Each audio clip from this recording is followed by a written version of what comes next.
What's going on? It's your dog Art Man Boxing, and we're back with another boxing conversation. Yeah, hold on. You know who we talking about today? Let me get my shirt ready. Let me let me fix my camera. Yeah, we talking about that guy right there, Mr. Canelo Alvarez versus another undefeated foundational Black American, Jamal Charlo. Lord, man, that fight need to hurry up. I feel like his fans already know it. Charlo fans already know it. Like, this is the fight that needs to happen. It needs to happen. And a lot of people are feeling like Canelo Alvarez is going to walk through Charlo. I don't think so.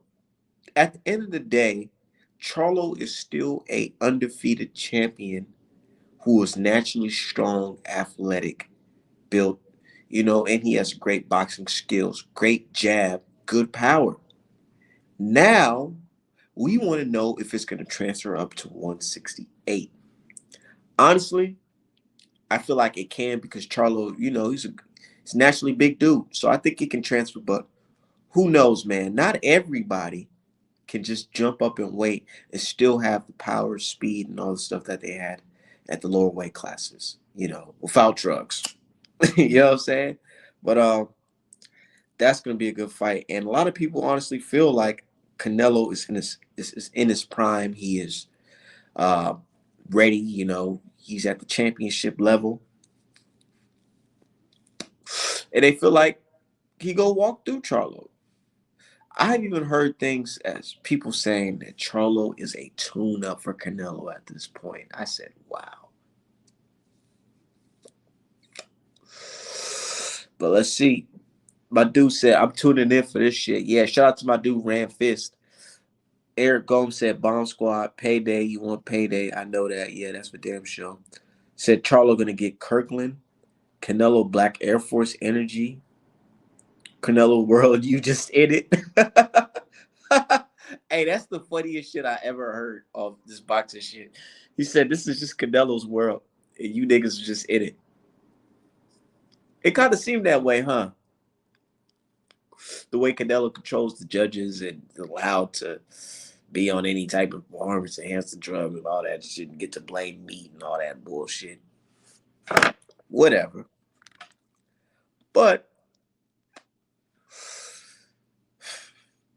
I still feel like Charlo has a legit shot. I honestly do. Charlo, as long as he don't go in there on no friendly shit, man. And when I say friendly shit, I'm talking about that shit that shit that Caleb Plant was on. Caleb Plant was on his friendly shit. You like my skills, man? For a guy that's 20 and 0, you like my skills, man? Or whatever bullshit he was saying. And I respect Plant. But that was like, bro, that's like admitting defeat right there. It really is. It's like admitting defeat. What you doing there, man? But Charlo, I got faith in that dude. Said no steroids, no life. Hey, and that's the thing, man. Let's be real.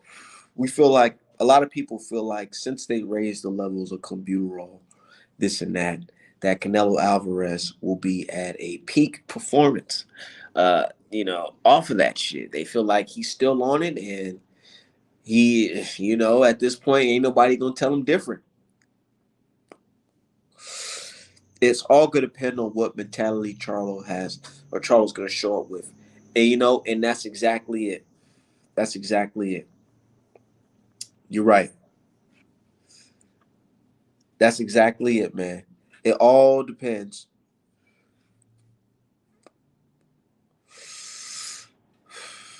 It really all depends on that. Say, I'm good. Can I fight daddy? Yeah, I don't like that shit. I don't, man. Shut that soft shit up, man. You talk about some, yeah, man. You like my skills, man? This nigga is about to take your belt, and you're talking about, do you like my skills? What the fuck? Hey, Floyd Mayweather would never do no stupid ass shit like that. No, the fuck he won't. You talk about, do you like my skills, man? What the fuck? That's just fucking nuts, dude. It's fucking nuts. But he said Charlo's gonna get Kirkland. Fuck no. But yeah, anyways, Charlo got to go in there on that foundational Black American not giving a fuck at energy, dude. You know that motherfucker, dude. I'm about to run this shit, man. I don't give a fuck. I've been waiting for this title shot for a long time. He been ducking. Once that contract is signed, I need you to turn into another animal. Like I'm talking about, sign that contract and immediately get on your fucking grind mode. Immediately, immediately get on your fucking road, man. Call him out his name, disrespect him, do what the fuck you gotta do, man, because this is boxing. And I don't want no friendly ass fights. 2022 and beyond, we don't want no more friendly ass fighters with these friendly ass fights. Motherfuckers shaking hands and shit. Oh, taking selfies together even though they about to fight in the next couple hours. What type of stupid shit is that, nigga? We don't do that. Speaking of that, Charlo got to keep that same energy he had when he fought Julian J. Rock Williams. You know why? Because in that fight, even after the fight, he was like, nah, fuck that. I ain't shaking your hand. Fuck you, nigga. You call me out. You call me a bitch. All types of shit. Fuck you. And people were booing him. Boo, boo, Charlo. Unsportsmanlike. Oh, oh my God. How could you? Hey, it makes for must see TV. Keep it real. Keep it 100. That's how you feeling? Keep that same energy. Keep that same energy. Charlo, when you get this fight, man, I bet not see no apologizing. Oh, I like Canelo. I respect him as a fighter.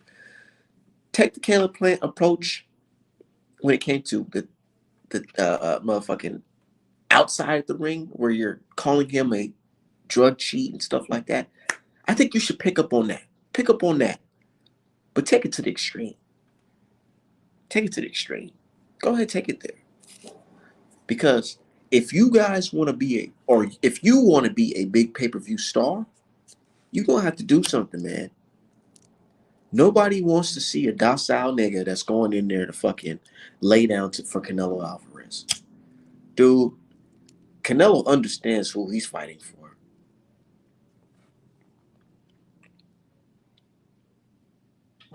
Canelo know who he is fighting for. Do Charlo know who he's fighting for? Because a lot of brothers, we gonna be on your back, man. We like, man, we need you to take this home for Team America, Team Foundational, real shit. But I like Charlo, man, and I like Canelo Alvarez. A lot of people feel like I hate Canelo Alvarez. I don't hate Canelo Alvarez. I just admit he's a drug cheat, dude, and even the hardcore fans can't even admit that shit. Said Art Man, I'm confused. First you said Canelo's cherry picking if he chooses Charlo. Now you're saying Canelo's gonna get body. Make up your mind. I didn't say Canelo's gonna get bodied. I didn't say that at all. I said Charlo could win the fight if he has a strong mentality. Do I feel like it's a cherry pick still? Yeah, I do. But I'm not saying that this guy is weak or he's vulnerable. You know what I'm saying? To the fact where Canelo can just easily just step on him. It's you got to look at it like this. Canelo won a world title at 175. Now he is at 168, and he's bringing up a guy from 160 to meet him at 168.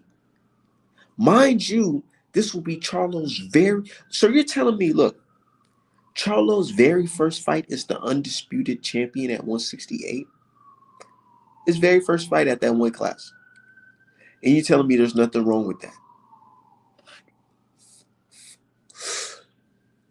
You wouldn't think that Canelo would be the favorite to win by knockout? Think about it. Canelo's very first fight at 168, guess who was against? Rocky Fielding. Rocky motherfucking Fielding. Canelo had to. Canelo literally worked his way up to 168 and above. Literally, like he fought what Chavez at like 166, 167. You know what I'm saying? What type of some shit like that? Come on, bro. Now Charlo's very first fight is the guy that's undisputed at 168. And you want to tell me, oh, Charlo's not, he doesn't have the disadvantage here. Charlo's not at the disadvantage right now. Is that what you're telling me? Let's be real. Said team reparations, fuck yeah. But I'm still riding with my country, man, and that's why we do it, dude. Stop acting like. Here's the thing. Here's the thing. I had got on some dudes earlier today because I told them. I said, check this out. This guy, he says, Artman, I want to bet you. This guy's from Mexico, and he said he wants to bet me on the Canelo fight. I said, yeah, I will bet you most definitely on that Canelo Charlo fight. Only if it's two bets. You bet on Team Mexico. I would bet on Team America. Team America, motherfucking Shakur Stevenson and Charlo against Canelo and Valdez. So let's do a bet on all. Let's do it. He said, nah, I don't want to do it. I just want to do Canelo Charlo. Why you just want to do Canelo Charlo? Is it because you know Canelo has the clear advantage in that fight? But no, but he knows it. If Valdez goes into that fight with motherfucking Shakur Stevenson, it's over. It's over.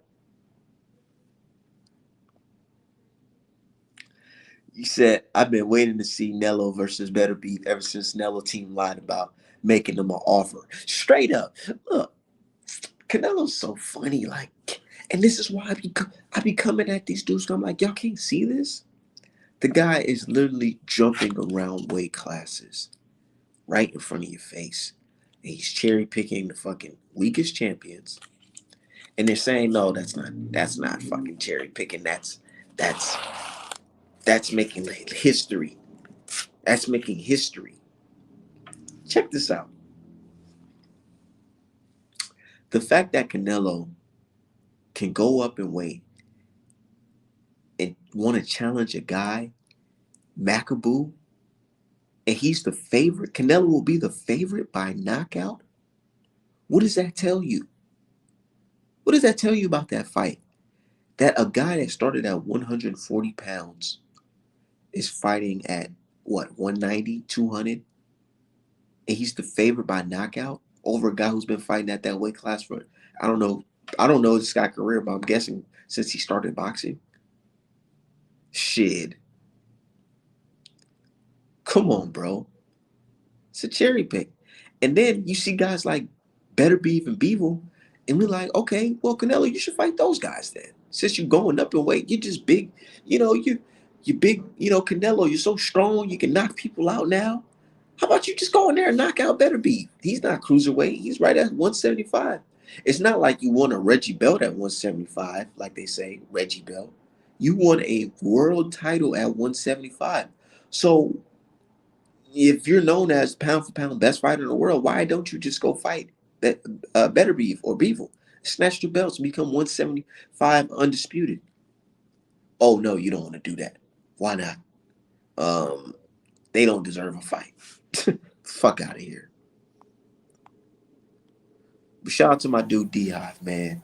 What's going on, bro? What is cracking? That dude, Spo J. See, he actually knows his boxing, because a lot of motherfuckers be forgetting the little bitty details of the whole history of this fight shit. Because Yeah. Canelo said he offered a deal to Charlo, unconfirmed. He said he offered a deal to Benavidez. That was a straight up lie, as we discovered. He said he offered one to Better be of the same day, posted on Instagram. We have received no offer. The fuck you talking about? But we'd be happy to make it. And what's funny as fuck, most people don't realize, is that when he went up there to fight fucking Kovalev, Beterbiev had literally become unified, getting the WBC belt off Vojdik, I believe, a month before that. And Kovalev was already on short notice. So you went ahead, fought that motherfucker for one belt just to drop it and leave. Motherfuckers got short memories when it comes to this dude. I don't know He why. dropped it. And you know, so crazy. Fans like me called it out from the beginning. I said, man, if he beats Kovalev, I guarantee he is not fighting at 175 after that shit. Because people talk so much shit about the Kovalev dub, but again, Canelo was the favorite. Crazy, He right? was he was the heavy favorite by decision. So it's like, bruh, the man's coming from fucking 160, and you're the favorite against a light heavy, bruh. And keep in mind, this was a light heavyweight that was pound for pound number one in the world at one point. That literally killed a man in the ring. Murder. And Canelo's He little ass killed was the favorite. a full fledged 175 pounder. You tell me this guy's coming up who started at 140? Like, man, And that's what I try to tell dudes. Like, I always kill these fans when I say things like, dude, the fact that Canelo's the favorite to win by knockout against Makabu should tell you everything. And it's at cruiserweight. right. And the thing is, people think that people that criticize Canelo or people that support Charlo, whatever, we're scared about the fight. First of all, let's get some shit straight. We are not professional boxers. I'm not scared about shit. Right. Let's get that out the way. Second of all, it is a good fight. But you see, the thing is, back when he was at 160, he'd be defending a belt, and then we were all expecting him to move on to Andrade if he can get past it. But that's when out of nowhere, after 100 years, the franchise championship was invented for apparently no reason. If you let Canelo fans tell it, oh, it's just a random thing they threw in there for no fucking reason. Really? It just happened to be around the time that he became this mandatory.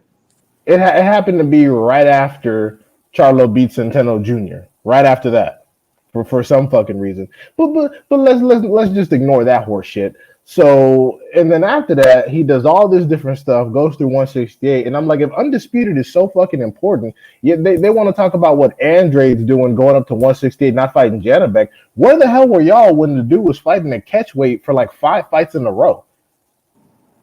They like to say that Canelo is, I mean, they like to say that Mayweather's the catchweight king. Mayweather only fought Canelo at the 152 catchweight. Canelo stayed at like 155, a random division, for 5 fights after that. Why weren't y'all talking about undisputed at 154? Why weren't y'all talking about undisputed at 160? There were plenty of undefeated champions in both divisions. Let's bring everybody up to speed on how we cooked, you know what I'm saying, some diehard man fans today.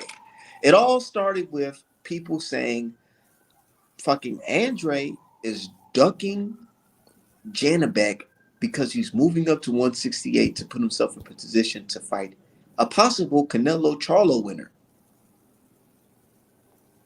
But they said that's ducking. But then I brought up, I said, hold on, wait. So was it ducking when Canelo moved up to 168 instead of becoming undisputed at 160? No, that's different. That's different. Because it was never mandated. Nothing was ever mandated against Canelo. But then they forget the IBF ordered Deverenchenko. And what happened? Oh, shit, he just, well, exactly. Motherfuckers talk all that shit, especially what the fuck is that dude? That Irv guy, Mr. Unifications. He's a guy who specifically said, if you get sent a contract or you're mandated to fight someone and you turn it down, that's a duck. Well, according to your logic, dumb fuck, Canelo ducked Deverenchenko. That's why you should stop talking so much, because you end up making the people you like look dumb.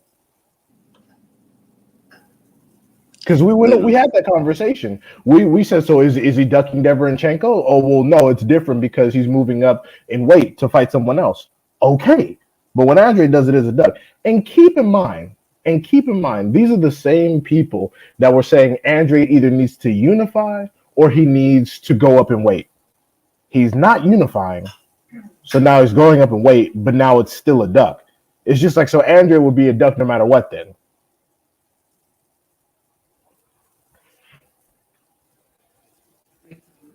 Yeah.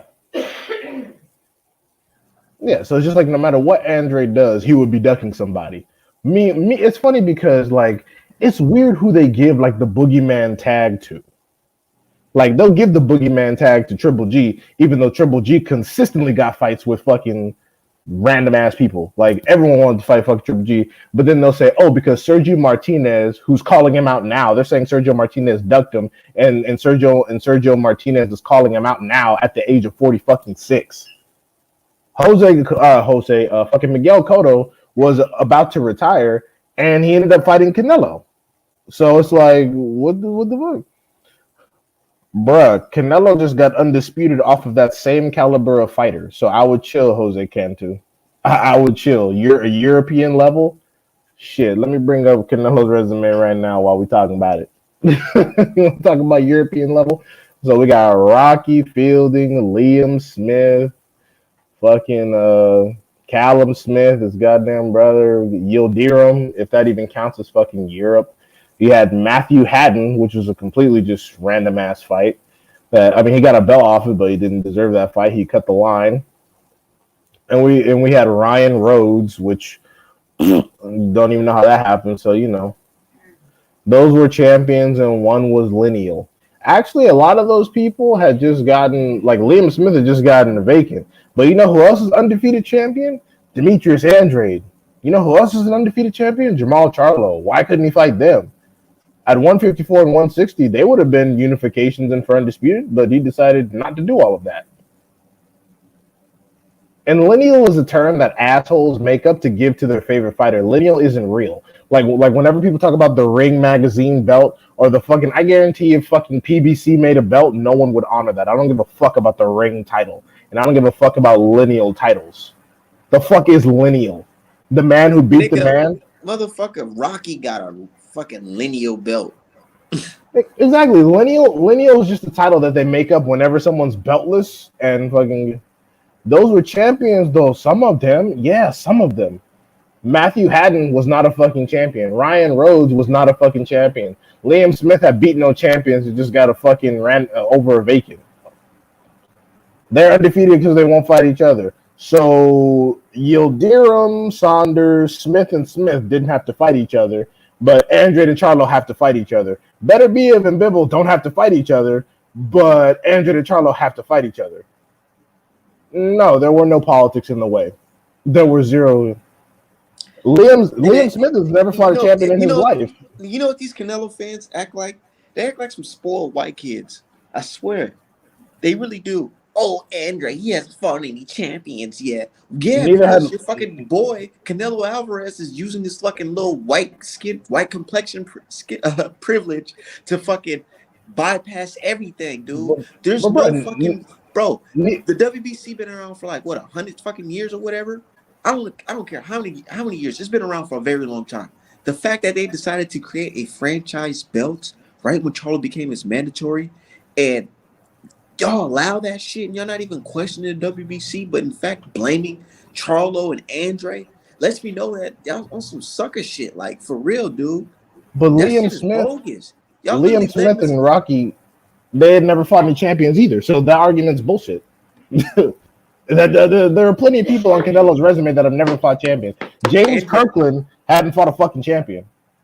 Munguia is about to follow Canelo's footsteps. You know what that is? 100%. When Andre drops the belt, that means he's gonna immediately fight some UK guy for the damn belt. Oh yeah, immediately. I showed you the screenshot of the WBO president literally saying Munguia wants no parts of Andrade. Literally. Little ass can't punch Andrade. Fucking Munguia don't want nothing. Floppy. It's funny that he's fought. What Canelo say? He's fought nobody. Yeah, he fought nobody. So your little boy, your guy from Mexico, Canelo, Munguia, he can go scrap him, right? And take that belt off him. Then next what? What you know? You got a middleweight Mexican champion and a super middleweight Mexican champion.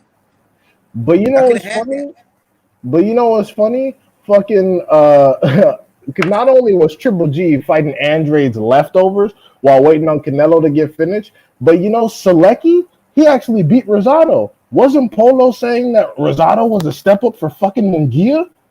And he wants to talk about Andrade's resume? The Munguia's best opponent to this day is Liam fucking Smith, who still hasn't fought no fucking champions. And we've been begging for Munguia to get in the ring with a Charlo or fucking Andre, and they keep saying that he beats them both, but they're giving him permission to be a pussy. Meanwhile, people actually chasing the best, they don't deserve it. So, okay, they okay. They're like Andre doesn't want to fight nobody. He's trying to fight Triple G and Canelo. Yeah, he doesn't deserve either one of those. Fuck him.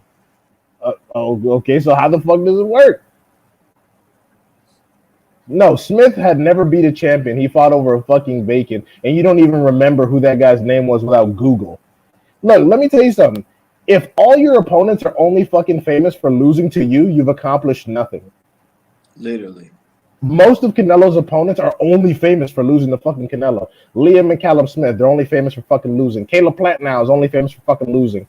Saunders is only famous for fucking losing. Like all these dudes that either beat Lemieux or lost to Canelo. That's it. That's it. Triple G beat Lemieux, lost to Canelo. That's it. And you know, I understand that we're spoiled, our man. We're spoiled. We've come from a culture where there are plenty of role models throughout all of sports, so we don't really have to work this hard to defend one fucking guy. I'm coming to the realization that even in soccer, they've been getting their asses whooped recently by a lot of Europeans that have been getting a lot of black help. So it's like they don't have shit. They don't have, and that's why I asked that question. I said, who after Canelo, who is the next best champion from pound for pound status from Mexico? they don't have shit. They don't have shit. And they get mad when I say, oh, you're being racist, man. I'm not being racist, dude. Can I just state some fucking facts? How's that fucking racist? They don't have I'm not shit. saying, oh, these guys suck, and it's because they're from Mexico. Nobody's saying no shit like that. So cut it out. Cut it out. Canelo's a good fighter, but the way you guys prep him up, y'all make it seem like he's your only fighter left. Yeah. That's it. Ryan Garcia not gonna do shit. Virgil Ortiz Jr. is a fantastic fighter, but he loses to a lot of the top people at 147 right now. He gets beat up by Boots at any fucking weight class, so that doesn't matter. He gets beat up by Bud unless Bud is fucking 40. He gets his ass beat by Spence unless Spence is like over 35. I mean, shit, Josh Taylor might fuck around and beat him. I mean, the kid doesn't move his fucking head. Gary Antoine Russell, when he goes up, he beats the shit out of Virgil Ortiz And then Jr. here's the thing. I got these, man, bro, let's keep it 100. We had to literally force these niggas into being Valdez fans again. They're trying to call Stevenson Rivera and claim him because they know Valdez is gonna get fucking demolished. They're like, oh, but he claimed he Puerto Rican, so he part of us. No, motherfucker. Let's talk about No. that shit right there. I said, dude, we literally had to force these niggas into being Valdez fans again. That is so cowardly, bro. It's sad. Literally. I'm like, bro, dude talking about it's gonna be a draw. Nigga, you want it to be a draw? Nigga? What?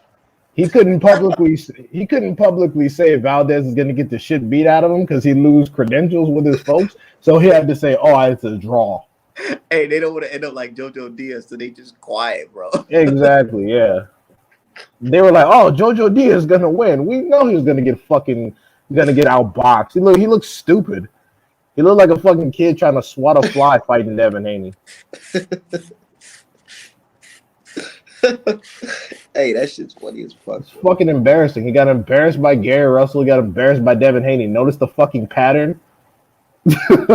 Notice the fucking pattern. At least JoJo Diaz gets my respect because he doesn't. Like, he tried to duck some smoke, but he ended up taking it. Why do you think we like Oscar De La Hoya, Juan Manuel Marquez? They don't understand that. They think we hate Mexicans, but then we'll sit here and tell you, man, we fucking fuck with Oscar De La Hoya and Juan Marquez. What are you talking about? Yeah, because Benavidez. What are you talking about? Yeah, I like David Benavidez. He's cool. I actually want Charlo to fight him.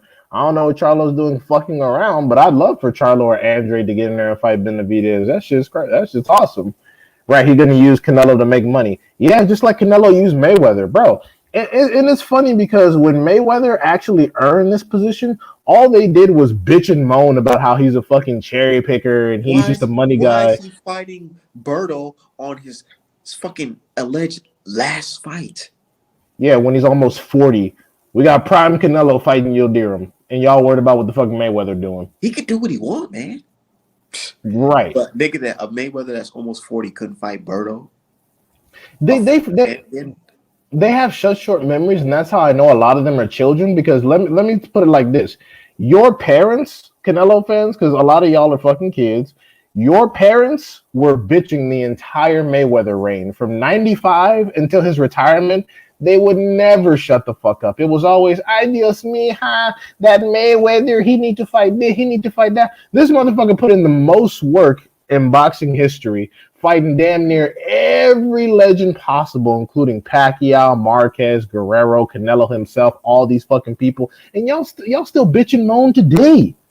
So I'm sorry, but Canelo is gonna come under the fucking microscope, dog. And the fact that you got to defend him is fucking pathetic. Because I don't need to defend Mayweather. Mayweather defends himself because he put in the work. I Literally, don't need. literally, one of Mexico's biggest wins is Marquez versus Pacquiao. And it took you Mayweather beat three. both of them niggas. And it took Marquez 3 times to get a W, fighting the same motherfucker. And then when he got that little lucky punch, he said, "Nope, I ain't fighting him again." Exactly. It took him 3 times. On the fourth try, he finally managed to beat Pacquiao. Mayweather made him look like a bitch. Man, and you know what they try to say? He was too small, man. He was too small, nigga. And fucking more than half of Canelo's opponents, nigga. Talking Yeah. about too small. And yeah, and extreme willpower makes an excellent point. Like I said, when Shakur was hunting Valdez, they called him Shakira. They made fun of him. Now that he's about to beat the shit out of Valdez and throw him away like where he belongs, all of a sudden he's Rivera, Shakur Rivera. He one of us. He one of us, man. Just like they try to And claim Colbert.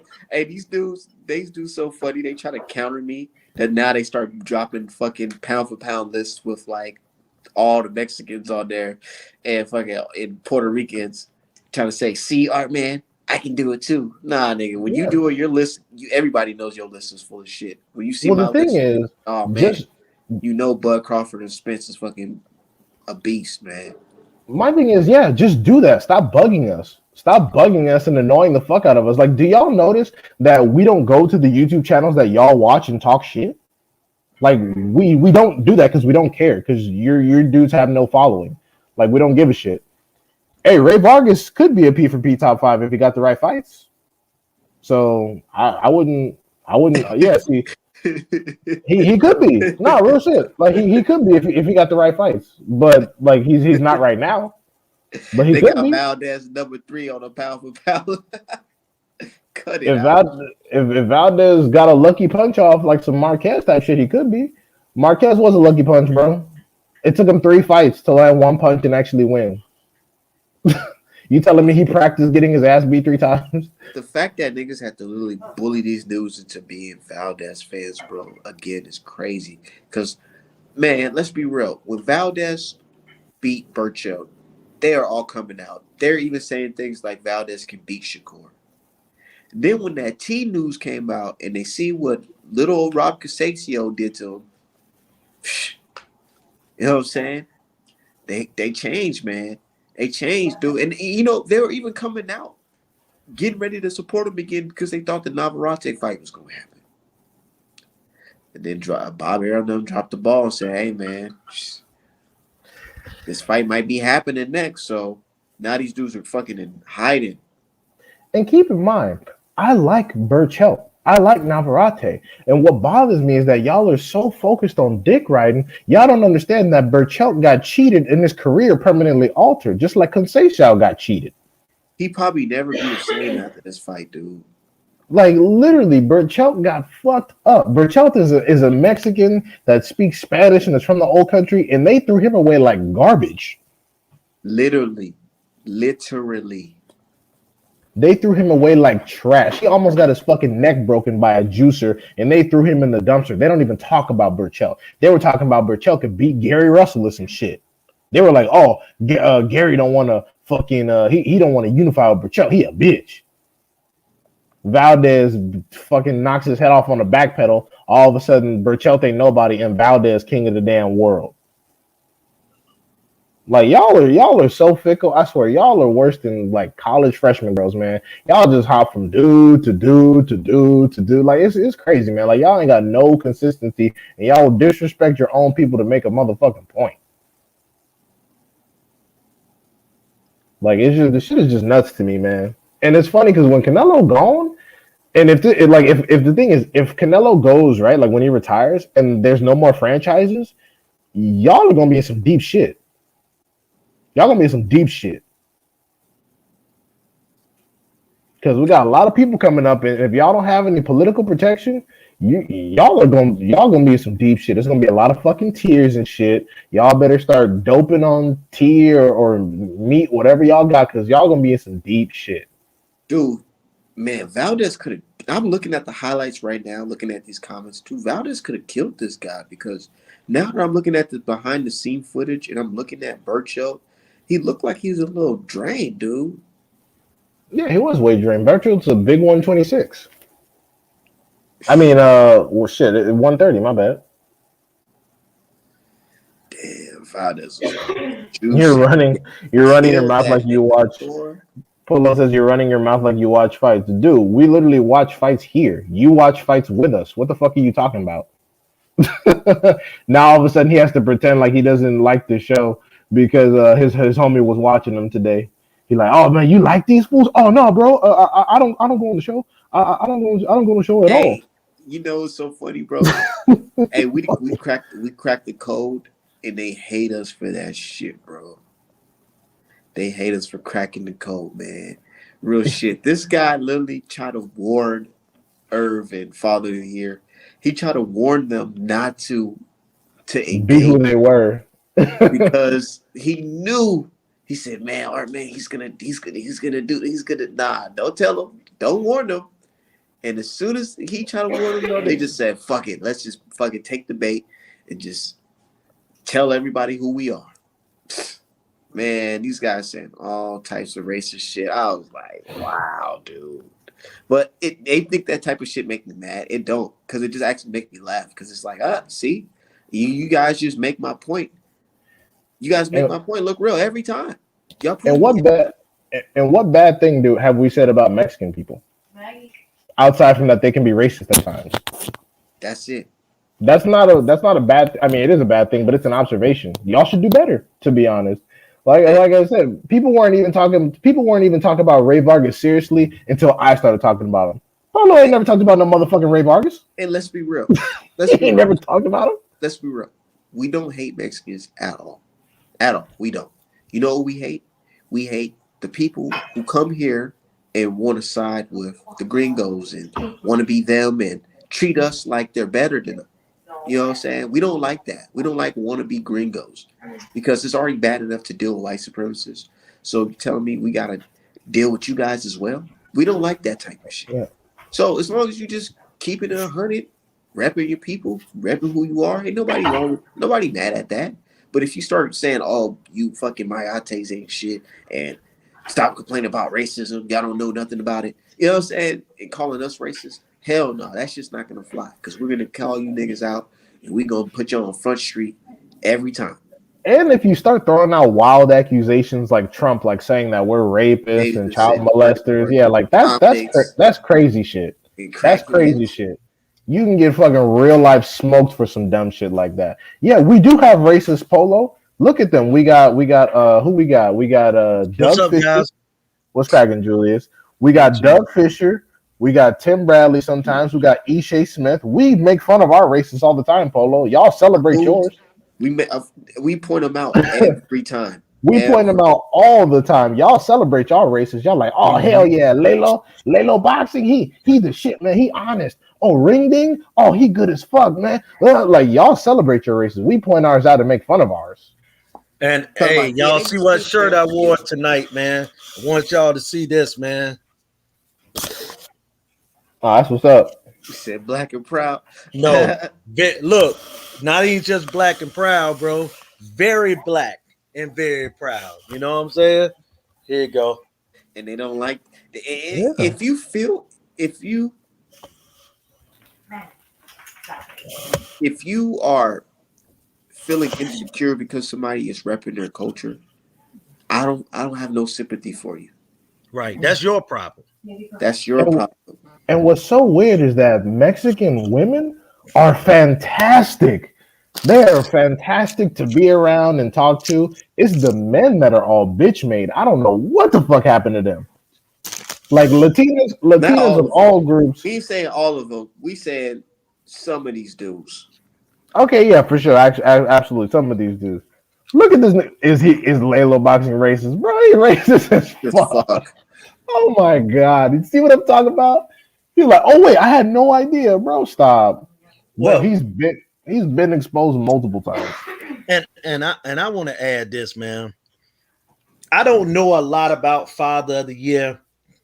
He sent me a couple tweets a couple times. We talked about a few boxing things. That's the extent of it.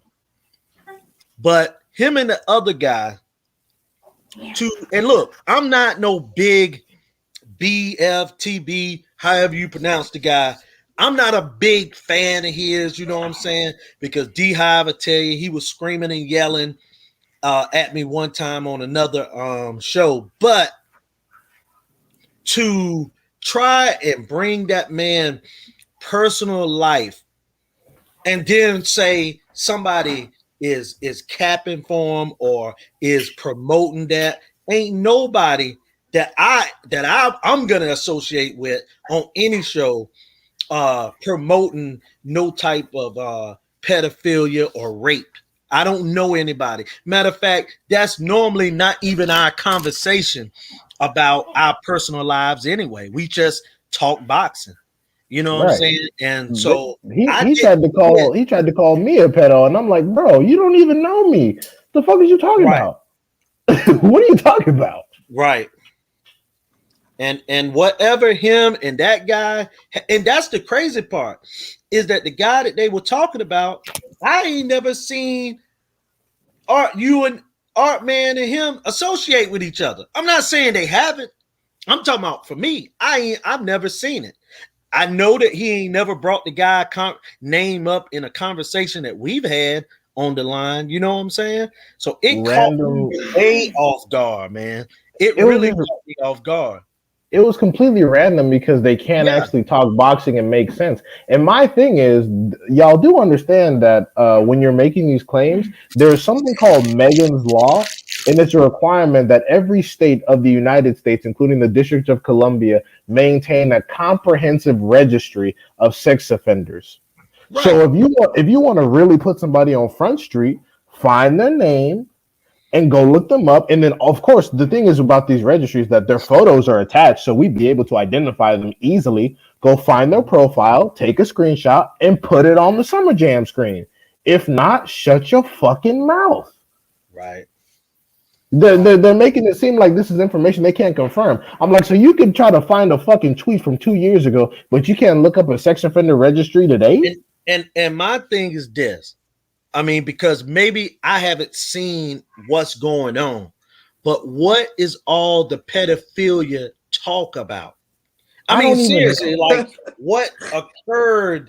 What happened? Is there some type of pedophilia ring running around that I missed They on said the our tweet? man got a pedophilia ring going.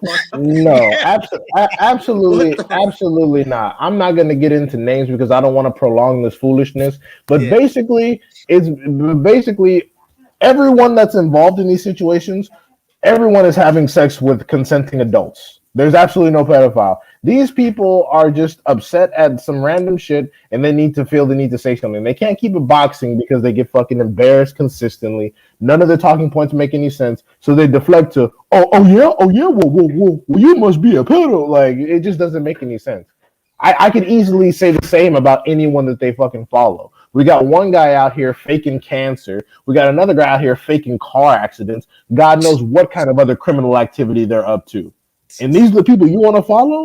hey, It's, you know what's coming next, D Hive. When you start acting like you're getting in car accidents and cancer, you know what's about to come next. They about to start asking for money. You know what I'm saying? I mean, you don't even come up with those claims unless it's about money. You know what I mean? Okay, Polo, again, can you tweet it for us? Can you tweet it for us? Can you put it on Twitter? Can you link us to it? He's saying it's real. It's a real photo. Put it out there. It's public information already. Put it out there if you have it. Cool. If that's the case, cool. But can you link us? Can you screenshot it? You talk all that shit on Twitter, screenshot it. Or you just gonna talk about how you saw some shit one time, so it's real? Because I can say that. Oh shit, hey man, one time I was at a bar and I met Canelo. Real talk. Like anybody can do that. Right. And the bigger issue is the fuck we talking about that for? We go on boxing Twitter to talk boxing, and next thing you know, we talking about dudes' criminal fucking records. It's kind of like whenever Tank. It's kind of like whenever Tank breaks one of their cousins' necks, they talk about, oh well, he had some legal issues. The fuck that got to do with anything? De La Hoya. And that's the thing. And that's the thing. They're like, and then this dude trying to say, "Oh, Artman's dad is a convicted felon." Nigga, who gives a fuck? What are you talking about? What? Dude, like if any of your family. If any of your family committed the act of illegal immigration, guess what? You're a fucking felon too. You just haven't been convicted because states like Arizona, Texas, and California have sympathy for your ass. This nigga is crazy as hell. And he's like, and then you see that post how they just exposed themselves. Literally, this nigga tries to say, "Oh, Artman's dad is a felon and his mom's a crackhead." And it's like, bro, like, goddamn, now you sound like one of these white dudes saying these stereotypes. What is this? And now he's super bad because everybody can see his tweets and be like, bro, damn, even his own people looking at him like, bro, you took it too far, bro. It's on Twitter. Look for it. It went viral. Okay, Polo, link us to the tweet. Bring me my sweet tea. And let me say this too, man, as far as the felons and this and that. So if someone's a felon, so now they can't talk boxing? Right. Kovalev is a convicted felon. And beat the woman because, you know what I'm saying, because she wouldn't give him none. That's just like rape. To me, if someone beat up someone, part of it is because they won't have sex with them. And the last time I checked, Kovalev actually fractured a bone in that woman's neck. He broke her back. And broke her back over sex and kicked the dog on top of it to finish He just didn't do any jail time, and he got probation because he had enough money to afford a decent lawyer. People think that because you don't do jail time, you're not a convicted felon. No. Stop watching Law and Order and pay attention to real life. Kovalev is a convicted fucking felon. Tank has 0 convictions to this day. But y'all want to talk shit. De La Hoya, I believe, has 1 count of aggravated assault, 1 count of sexual assault, and 1 count of public intoxication. Tank has 0 convictions to this day. But y'all want to talk shit. And then they'll be like, well, I don't hate black people. Look, I like Mike Tyson. But then if you try to actually talk about Mike Tyson, they'll be like, well, he was a steroid cheater too. No, he actually got caught with coke like Benavidez. Right. And hey, look, man, even some stuff happened this morning or last night. I can't remember which one, but me and D-Hive was talking and dissecting some tweet that a guy put out that basically kept freezing the shot to say that Gary Russell got his shoulder broke by a single punch, right? Oh, right. And as me and him discussing, you know, a young lady that I have never had an issue with, all of a sudden, now that, you know, I be, you know, on the show every day now, that's the only thing I can see it as. Now she's upset. D-Hive, you remember I sent her, I was like, what is that for? You know what I'm saying? We're not even talking about you. We discussing, you know, the fight, and you know, it's just crazy, man. Yeah, we're just questioning the veracity of the footage, because my thing is, if that, because we all watched the fucking fight live the day it happened. We were on the fight party, and we saw he threw a straight right, like a jab, and then that's when it happened, because he had been punching that shoulder at the time before that. There was some of that was like the third round. He had already been hitting that spot. And then Right. the thing about it is, if you wanted to show how the punch did something, you would just go slow mo. You wouldn't freeze frame and then speed it up. Right. And here's another thing. On them bout sheets, when these fighters talk about injuries, they have to report what injury it is. You know what I'm saying? Leading Right. up to the fight. And so that meant Gary Russell had to disclose a shoulder injury. That's why he had already talked about it. All this stuff is public knowledge too, like you be saying, Dion. If these people really want to dig into this information, man, they can get it. And I see that, man. I see you supposed to be getting bum guarded a picture. And these garbage motherfuckers tried to ruin it. I was like, Really? what? Oh my god! Like Alicia, like this one dude that we know who's kind of a coon actually tried Uh-huh. to actually tried to like make some progress and link Alicia with him, and I was like, oh, that shit dope. Motherfuckers came in and talk about, oh, our man's a racist and a pedo, right? I'm like, what the fuck are y'all Oh doing? my god, man. Like, what the fuck are y'all doing, man? Bro, Like, shit is and you know what gets on my fucking nerves? You know what gets on my fucking Pitiful. nerves? These are the type of dudes that bitch at me that I don't have my photo and address and shit on the internet. I'm like, why? So y'all can find out who I work for, tell me I need to get a job and get off welfare and all that bullshit just to try to like ruin my career or some shit? Man, fuck you. Fuck you. Like, honestly, if I want to do this boxing shit for real, like I said, I would rebrand and then come out as someone totally different. Because you guys swear up and down, black people need to make some fucking progress. But every time we try, it's, oh, did you know he's a racist and a pedo? Like, what the fuck is that, man? Hey, nigga, I'm gonna just tell you right now, she don't give a fuck about none of that shit that a no profile picture nigga is talking. I hope not. I hope not. Trust me, I wouldn't be doing all this work if it wasn't. Yeah, man, that's good shit. That's like And that's why I be career laughing at these elevating guys. connections. And that's why I be laughing at these guys. Cause they be like, oh, license. You're not like nigga, shut your bitch ass up. See these fighters connected with me. What the hell they doing with you, bitch ass nigga? Yeah, Polo, I've had bad experiences with all types of people, bruh. But let me tell you this: when I talk shit about Triple G or fucking Tyson Fury, white people don't cry me a fucking river. British people don't come out and defend Tyson Fury like he's all they have. White folks don't come out and defend Triple G like he's all they have. Ukrainians don't come up and be like, oh my God, he's the best. Why are you talking about him? Excuse him. No, it's called boxing. They don't call people racist and pedo out of fucking nowhere They because talk I insulted everybody their favorite fighter. excuses. They want to talk about excuses, but want us to look at the excuse of taking tainted meat. You're And dude, a boxer.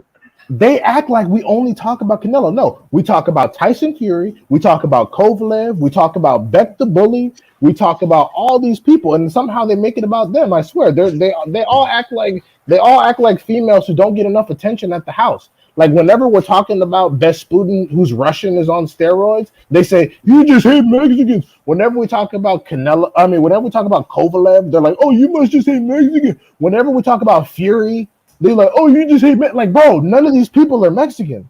None of these people are Mexican. These What are I white don't like, dudes. what I don't like, is when we're talking about completely boxers who are not in heavyweights, and we're talking about specific fighters, they bring up a picture of Wilder. It needs to be dudes that's not even from the United Kingdom or have anything to do with Fury. Yeah. I'm Dude, just the Yeah, go ahead. Raza is not a thing.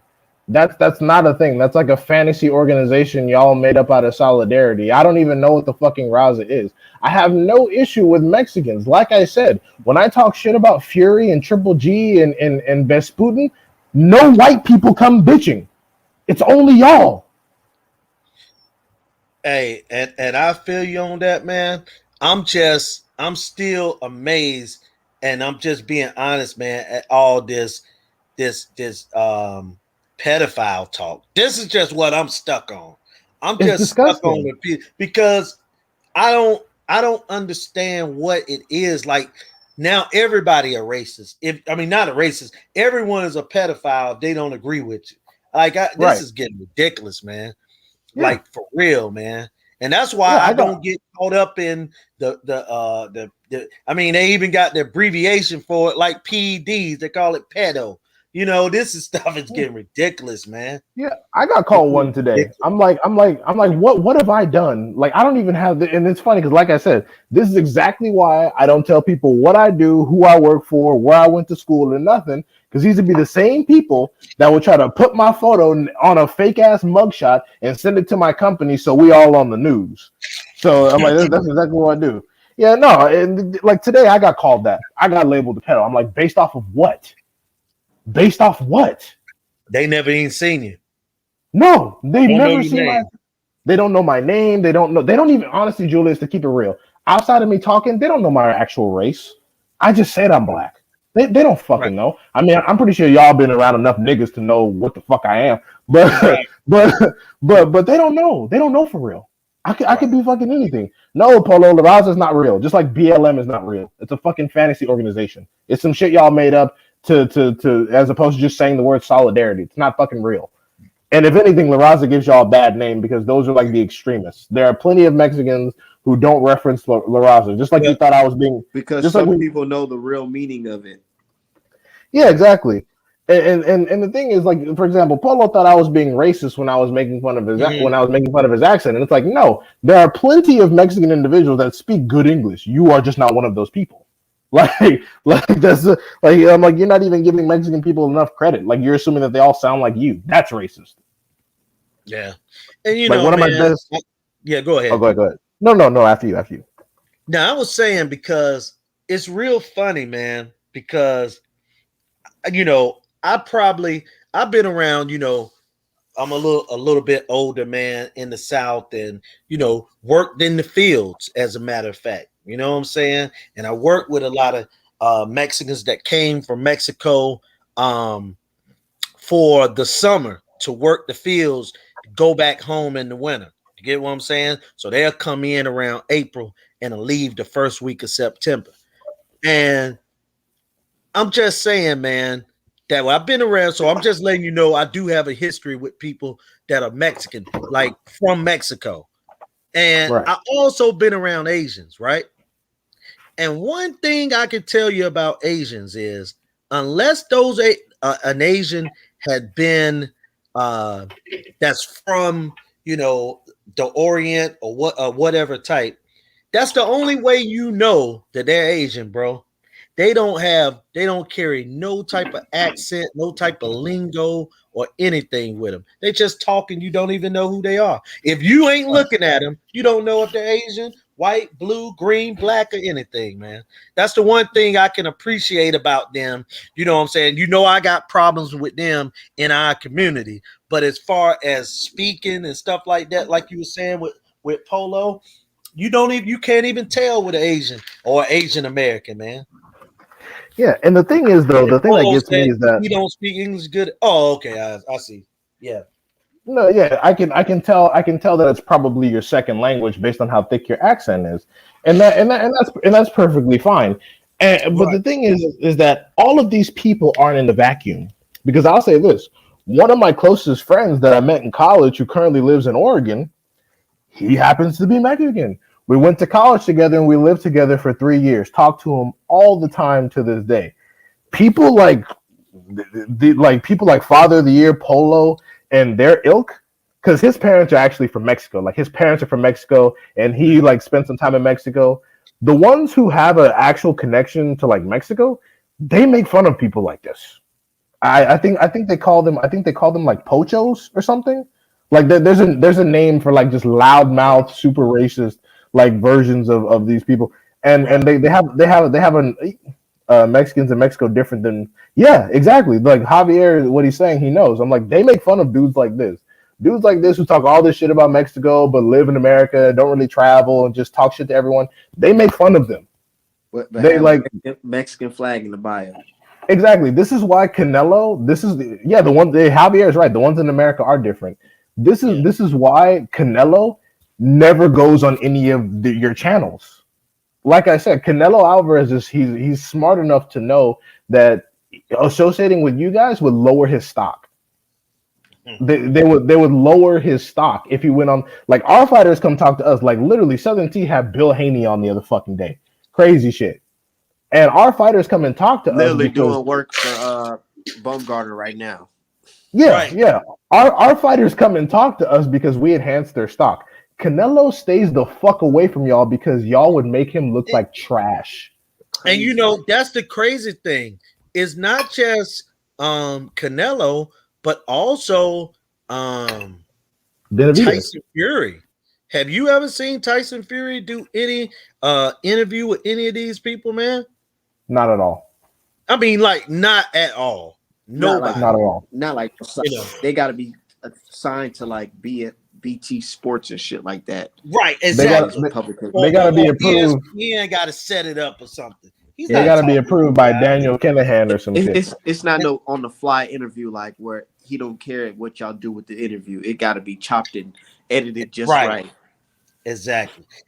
And see, that's why I love athletes, man, that can identify with the common people. Because and one thing about Tank Davis is, Tank Davis is something like, what I mean, a regular guy. You know what I mean? You can see him, come up to him and talk to him, have a conversation with him, whatever.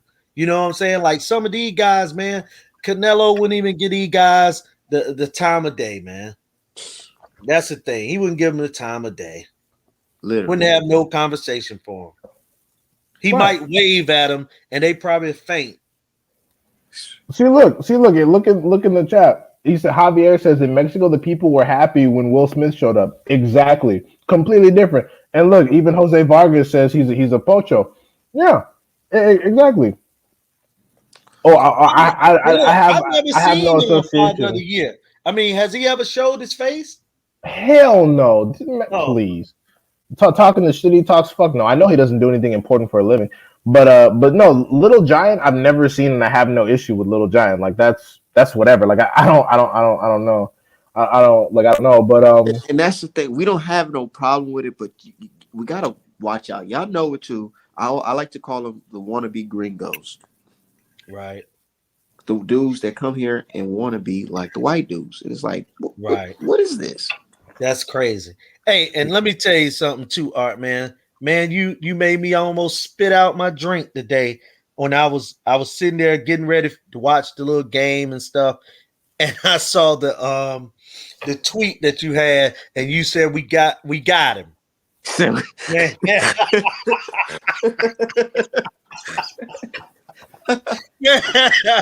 And I told you, man, that was perfect, man. my homeboy who don't watch boxing, he even said that to me. He said it to my inbox. He said, "Dude, you are really gonna change boxing because the way you just get dudes to just expose themselves like this is just wow." That was good, man. That shit was yeah, funny bro. because I'm like, bro, I didn't even say all that. Now he talking about your pops is an ex, he's a felon, your mom's a crackhead. I'm like, nigga, what? Yeah, And also, Yeah, go you ahead. got to bookmark all this shit he was talking about your girlfriend for no reason. I'm like, what the Yeah, fuck? I got that. I got that one that. ain't cool. I I'm got like, that. what the fuck are you doing, bruh? I'm Yeah, like, you that know ain't why he even doing that? cool. I'm like, I said, thank you. You're making yourself look even worse because now you're just disrespecting the black woman you don't even fucking know. For what? Trash. Because Trash. somebody exposed you for being a racist. Right. And then he got all these trash accounts liking him. And I'm like, bro, you think no, nigga, you lost. Look at this shit. You think everybody gonna respect you now? Seeing this shit? Garbage. Like your opinion on on boxing was already terrible, but Now it's like, oh shit. now it's like you're just an idiot. Like you're not even talking boxing. Like you're fucking up the timeline with nonsense. Yeah. Like you just fucking up the timeline with nonsense. And no, Javier, I disagree. I disagree. Munguia would sell excellent because he's an entertaining fighter. He comes forward, he leads with the jab, he throws lots of left hooks to the body, he fights in an awesome traditional Mexican style, and Morales has made him more defensively responsible. The reason why he don't sell because the boy not fighting the people he's supposed to be fighting. That's why he don't sell. He's supposed to be on his Meldrick Taylor type of fight right now. He's supposed to Win, lose, been fucked up lose or Charlo. draw. Win, lose or draw, nigga. And that's the thing. That's how you get the respect of the people, win, lose, or draw. As long Right. as you went out there. He could have clipped Charlo's nuts in like 2019. He's been the mandatory for so goddamn long. Like Munguia, I forgot when he moved up to 154, but he could have been got When Charlo out the he moved paint. up to 160. Yeah. Yeah, yeah, because he was at 154 chilling, and he, I At mean, I least don't, 3 years ago. yeah, he was real green, so he didn't want to fight them down there. Which okay, cool, be down. I get that, but he moved up in weight. I think 2020. So and then he fought Toriano Johnson and got the little secondary middleweight title. So I'm like, bro, between Toriano Johnson and Rosado, you could have been fought And Charlo. start That Saddam Yeah. Ali. exactly. And people thought, oh shit, Charlo's in trouble, but we can't get the fucking fight. We can't Hey, get the fight. and here's another thing too, man. I'm gonna blame Munguia 100%. I'm gonna blame Ortiz 100% Because he's because Golden Boy. unlike a lot of other fighters, Munguia and Ortiz have been mandatories. They could have executed a fight. It don't matter what. Look, say what they want to about Jojo Diaz. Jojo Diaz had no problem fighting on PBC against Gary Russell. He had no problem fighting Devin Haney. You know what I'm saying? Yeah, he haggled for a minute, but he fought him. He got in the ring. That's all I care about it in the end. Literally, like all that shit I was talking about, Jojo Diaz. I'm not saying none of that shit right now. You know why? Because he got his ass in the fucking ring and He got fought. in the ring. And Julius, what you said right now is so important. What you said right now is so important because guess what? Jojo Diaz has been signed with Golden Boy and still is for the longest. How the fuck did he fight on both Showtime and DAZN? Yep. Somebody look at this comment right here. Javier, he says, as a Latino, myself, parents born in Mexico, I gotta say Mexico boxing is in crisis. What you And talking about? Because I feel like he's saying like Outside of Canelo. it's not like how it was before, dude. Like Right. think about it, man. I went back and watched those Chavez fights and Oscar De La Hoya fights. Dude, them crowds was fucking packed. And they were, man, flags everywhere. It was like a soccer game. Fighting, looking for their guy. But now it's like their guys fighting, want to fight whoever from Pakistan instead of fighting motherfucking the brother from motherfucking Michigan or Texas. So you know what I'm saying? Like NJMP, Mexico is not racist. Mexicans in America are racist. Mexico in and of itself is pretty sweet. But the people who come here and still wave the flag, they're the ones that are the issue. Also, nah, man, like Javier, there are a lot of Mexican boxers, like Cruz and Rayo are cool. They're cool. But there are a lot of Mexican boxers that are being disrespected because these people think Canelo is the only one fighting. And I feel Benavidez has been screwed over. Bad. I feel like that's bad because if Canelo lose, then if y'all start going up, gravitating to the next person, it's gonna look fake as hell because it's like, bro, y'all could have been boosting up all of them together. Right. That makes You don't have to Canelo's your only out. fighter. 1 second. And see, this is why I was telling you last night, or the night before last, Art Man, about different boxes like Jose Luis Lopez and Goyo Vargas. You know what I'm saying? It's always been Mexican warriors that from Mexico outside of the top guy that could really fight. You get what I'm saying? And they weren't even very known in Mexico, but they could fight on the national level, the world level.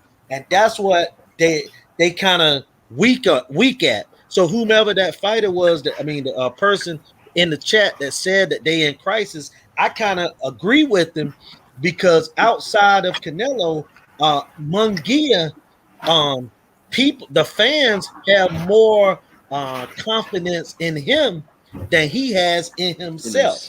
That's why he hasn't executed those fights. The only reason he took the Saddam Ali fight is because they knew Saddam Ali was really a welterweight that had lucked up and beat Cotto in that fight. You know what I'm saying? Like they knew he couldn't fight. Just like Walters. They went too green for that fight, Herbie Diaz. They Yeah, weren't too green then, but soon as they won the title, now they too green to fight people. I yeah, don't get it. just like Walters lucked up and fought down there, and all of a sudden, lucked up and beat down there. All of a sudden, Lomachenko like, oh yeah, I'm gonna make some history of Walters. Nigga, Walters? Right. What the fuck? The axe murderer, and before the Lomachenko fight, he showed that he was average when he barely won a fight. Then, like this guy, and look, and we see the guy quit and has never fought again. And it wasn't like he took a severe beating. That shows something, man. Character means something. Like I'm a big believer that in life, a lot of these fighters will do the same exact thing in the ring. So Munguia will quit in the ring if the going get tough. Watch what I tell you.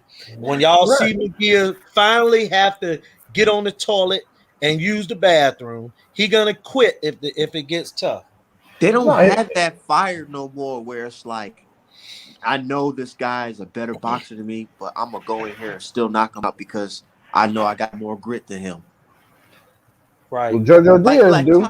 look at Yeah, he Chavez. definitely got confidence. Benavidez Look do. at Chavez Senior going into the Meldrick Taylor fight. You're Mm-hmm. going against a undefeated fast Olympian. Right. What the fuck? And you from Mexico? Your average record was what? Who? And you're going in there to fight this guy, and you beat him, regardless if the people think the outcome was crazy or not. He still Right. put up a fight and dropped his ass, had his face lumped up, Absolutely. and this man was Absolutely. levels above him in skill wise, from what I see. Right. And He like I was said, for me, it's not even their personal choices. If their personal choices happen in a vacuum, I could appreciate the circumstance.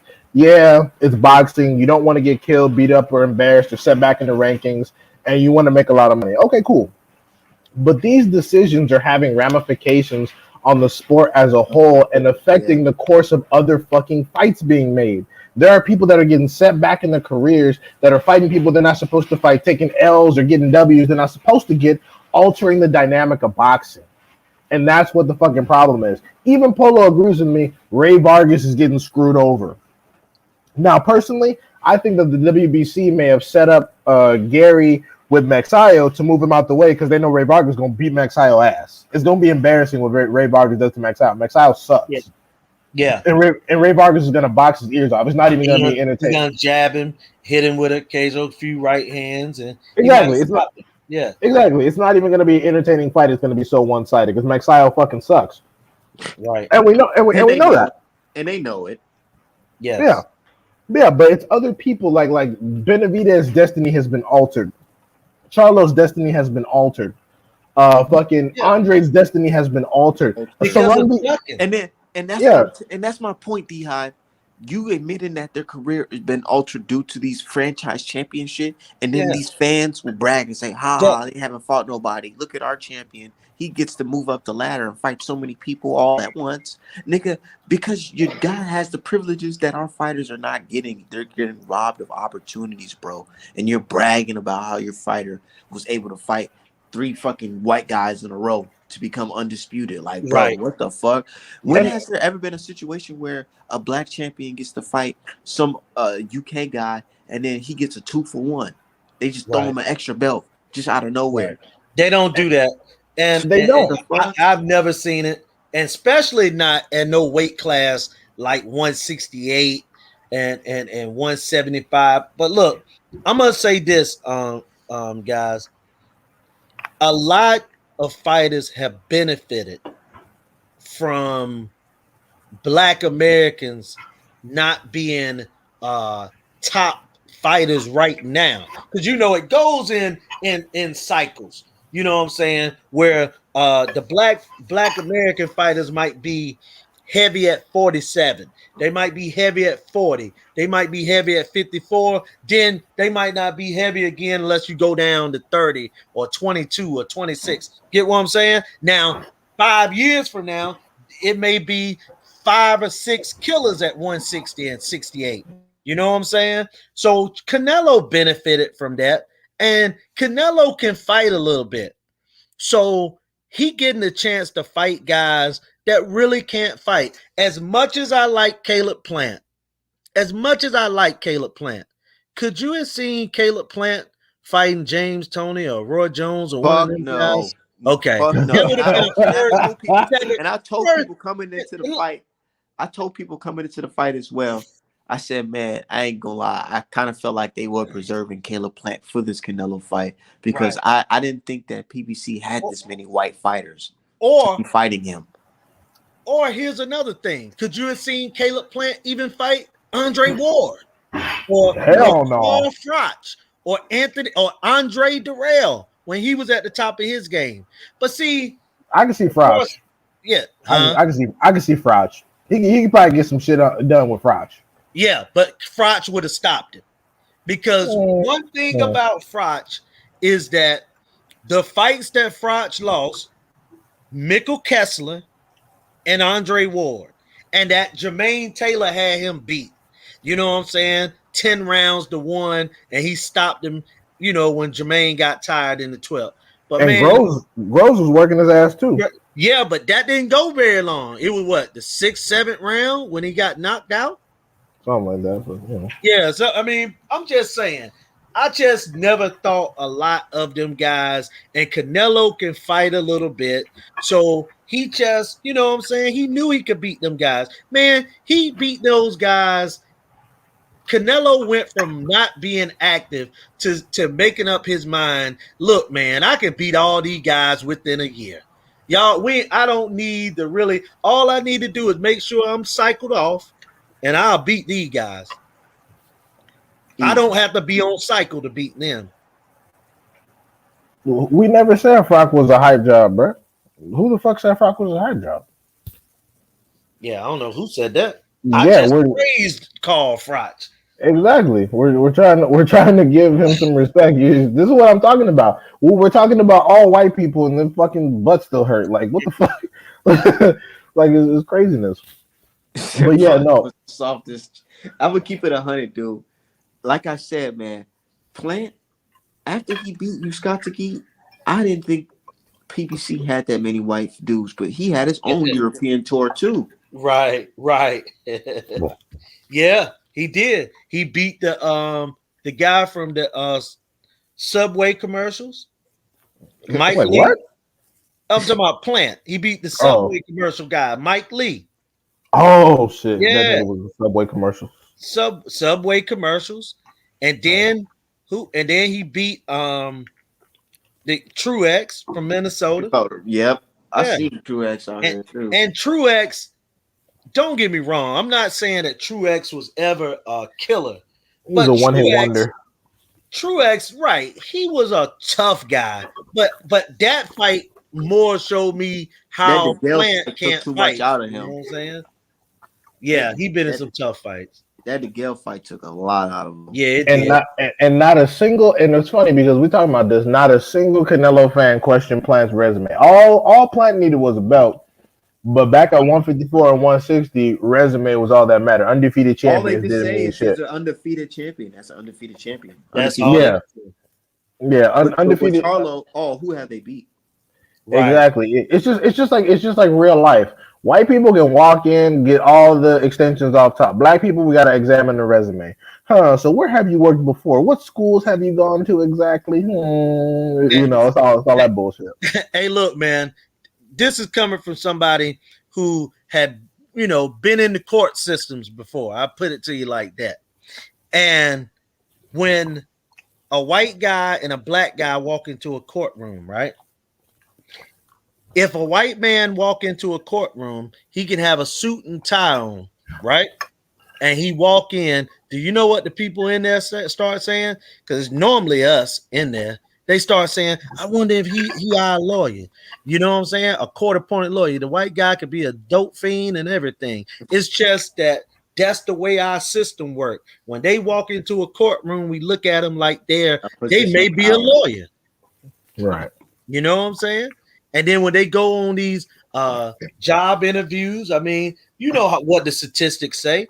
A white guy with a criminal record makes the same amount of money as a black man that got a 4-year degree. Yeah, literally in this country, I mean, yeah, in this country, a white high school graduate makes more than an African American college graduate. Shit, I literally because I got my master's last year. I had to get my master's degree and transition career fields just to finally be above the median in the United States as far as salary wise. Right. It's fucking ridiculous. Dude, I had a manager at one of my jobs, and she was like, "You need a certain degree, right?" And she's like, "I didn't even have that degree. They just let me have it. They just let me get the job anyways." That's how I And I'm be. talking about management position, like over Right. people who got. I'm like, man, Right. she Right. literally admitted that shit. Like, and she smiled and laughed about it. Like, yeah, I didn't go to school for none of this. Matter of fact, I only went to school for I think she only got like her associate's degree. Man, Amen. And you know what's crazy is that we hear all of these stories, and these things have been going on since the beginning of time. Like the exact same thing that you're saying. I know a story about that happened 25 years ago mm, that someone was talking about. And I'm pretty sure that 30 years before that, somebody got that same exact story, man. The same exact story. It's in every walk of life, from sports to you know what I'm saying? and, Any and field. that's this brother Tariq Nasheed. I listened to him, and he said, "Man, Mhm. racism is in all activities in the All world, everything, all of them, nigga. Art, everything, boxing, rap, everything. everything, Porn, you name it. porn, You know what I'm all." saying? Look at this motherfucker Everything. talking about Caleb Truax was a big win. So you're telling Really? me that's what he's talking about. He was this not the person that was going off on Andrade's resume? And he said What Caleb Truex is a big win. Alantez Fox, Vanis Monterosian, who fucking Triple G saw fit to fight after he already beat him. Selecki, Liam Williams was getting ready to fight Eubank. I mean, shit. What are we talking about here? Well, I mean, shit. Wow. Selecki fought Jacobs. Bro, Shit. I'm from Minnesota, So, and no, we don't know Caleb Truex out here, bro. Right. And we talking Right. literally, like, come on now, Ca- bro. Caleb Truex just pulled a great upset when he beat DeGale, Yeah, and that was and that's good. yeah. But yeah. that, And but He and you made know, good money. He bought him a nice house here in yeah, Minnesota. yeah, Ain't nothing wrong with that. absolutely, and We and, respect it. absolutely. and Andrade is a world champion now, just like Charlo. What do you mean these dudes? I never picked Caleb Plant to beat Canelo. I mean, maybe some people did, but that wasn't me. So what you mean these dudes switch up so quick? Caleb Plant only been in there with the best one time. He got in Yeah, there with Canelo. That's it. yeah, yeah. That might have been Artman's pick, but Artman is not these dudes. Artman is one particular individual, Right. and also it was mostly just U.S. based solidarity. It wasn't like a legitimate. Well, Right. And D Hop, what did I say? What did I say on the show? I said, man, if Plant don't cover up, he can get hit with that left hook, and it'll be lights out for him. I literally yeah, said that on my show. yeah, And it's silly his game plan for that fight. Like again, man, the shoulder roll is something that Floyd mastered since the age of 3 or 4 years old. And I'm not saying that Caleb Plant couldn't master the shoulder roll, but you're not going to be able to implement a shoulder roll because that's you know what I'm saying? You can roll with shots and parry shots, but you're not going to be able to know when to do it. And you know Because what I'm saying? Like it was it's crazy. not just about the pose. It's about the athleticism behind it. Right. You know what I'm saying? It's You gotta know right. when to duck, when to put your shoulder out to catch it. Yep. You know what I'm Yep. saying? You gotta know when to back out. Like, man, this one And sequence, I wish I could show it. I wish I could show it. when to reset. With the Floyd versus Canelo. There's a Yeah. situation where Canelo threw like a 3-punch combination. Floyd's right in front of him with the shoulder roll. He literally popped it, slipped, and backed up. You know what I'm saying? Right. While in the shoulder roll. These dudes just be in the shoulder roll and just sit there and expect not to get hit. I mean, And expect just your punches to catch that shit. also too, are you have to, and you said the right thing when you said athleticism and all that, because the last time I checked, Floyd and Caleb Plant got two different type of body structures. You know what I'm saying? Yeah. And not just that, you don't start looking, if you're gonna try to shoulder roll against Canelo, you don't look at the Canelo versus Floyd fight as your thing to say, okay, I'm gonna shoulder roll, because number one, you're not Floyd, so you Should be better looking at the off. Ward versus Kovalev fight, Right. the And second one. also, he would have been better off watching some James Toney shoulder roll. You Yeah, get what I'm exactly. saying? See, that's how silly people is. Floyd Mayweather wasn't the originator of the shoulder roll. Okay. Nope. Now, I just told you James Toney started fighting at least 7 to 10 years before Floyd did. Okay. And he learned the shoulder roll from a guy named Bill Miller out there in Michigan. So this was something that a lot of old heavyweights used to use because they were at deficiencies against other heavyweights, where the other heavyweight had advantages over them, maybe punched harder, maybe were taller, was bigger, had longer arms. So they got the shoulder roll as a really a little different shell. They always had the shell defense in boxing. You That know what shit's I'm so saying? dumb. The whole when you put your hands up like this on the side. Right. It's all similar, man. That's The shoulder roll is just a little bit more of getting in that posture. And here's another thing. Go back and watch an old Floyd Mayweather fight. When have you ever seen Floyd do the shoulder roll more than 50% in the fight? Like, look, hey, look, man. Pretty Boy didn't really shoulder roll at all. He just At come in all, he and did. bang your ass out of there. Exactly. And he might throw the shoulder roll every once in a while when he get up against the ropes. Like, and then With or when Corrales. he in the I mean, it's just crazy, man. These guys are just Look at Deloach and Stanios fight. No. Stanonis. Fuck. That when you look at that fight, that should be an example of how what you should never do if you want to do Fucking Jesus. That was pathetic. That nigga got beat the fuck Man, up. I turned the TV Yeah. on to watch that shit. I said, "Who's this?" I'm watching this shit. This nigga trying to do that Philly show, man. He got his ass whooped. I said, Got "Oh killed, my man. God, what the It's fuck?" crazy. I mean, Because the yeah. nigga lost to Gallimore. So I mean, I expected I'm Staniels. gonna keep it 100. I've never seen Deloach before, so this was my first experience, and this is my first time seeing Staniosa's fight too. So I'm like, let me just watch this fight that's PBC. I'm watching this shit. I'm like, dude, this guy is looking embarrassing. Like, is this guy FBA? What the fuck is he doing And, trying to do this fucking Philly shit? and you know what the silly part about Justin Deloach? I have seen Justin Deloach pull upsets before out Right. there on, you know what I'm saying? I seen him knock out Chris Pearson. You know what I'm saying? A fight he didn't supposed to win. You know what I'm saying? I seen him knock out my man Dominique Dalton when he was 18-0. You know, it made him a club fighter, but he ain't that good though. You get what I'm saying? Like Justin Deloach was just somebody that every blue moon could pull an upset, but he can't fight. You know what I mean?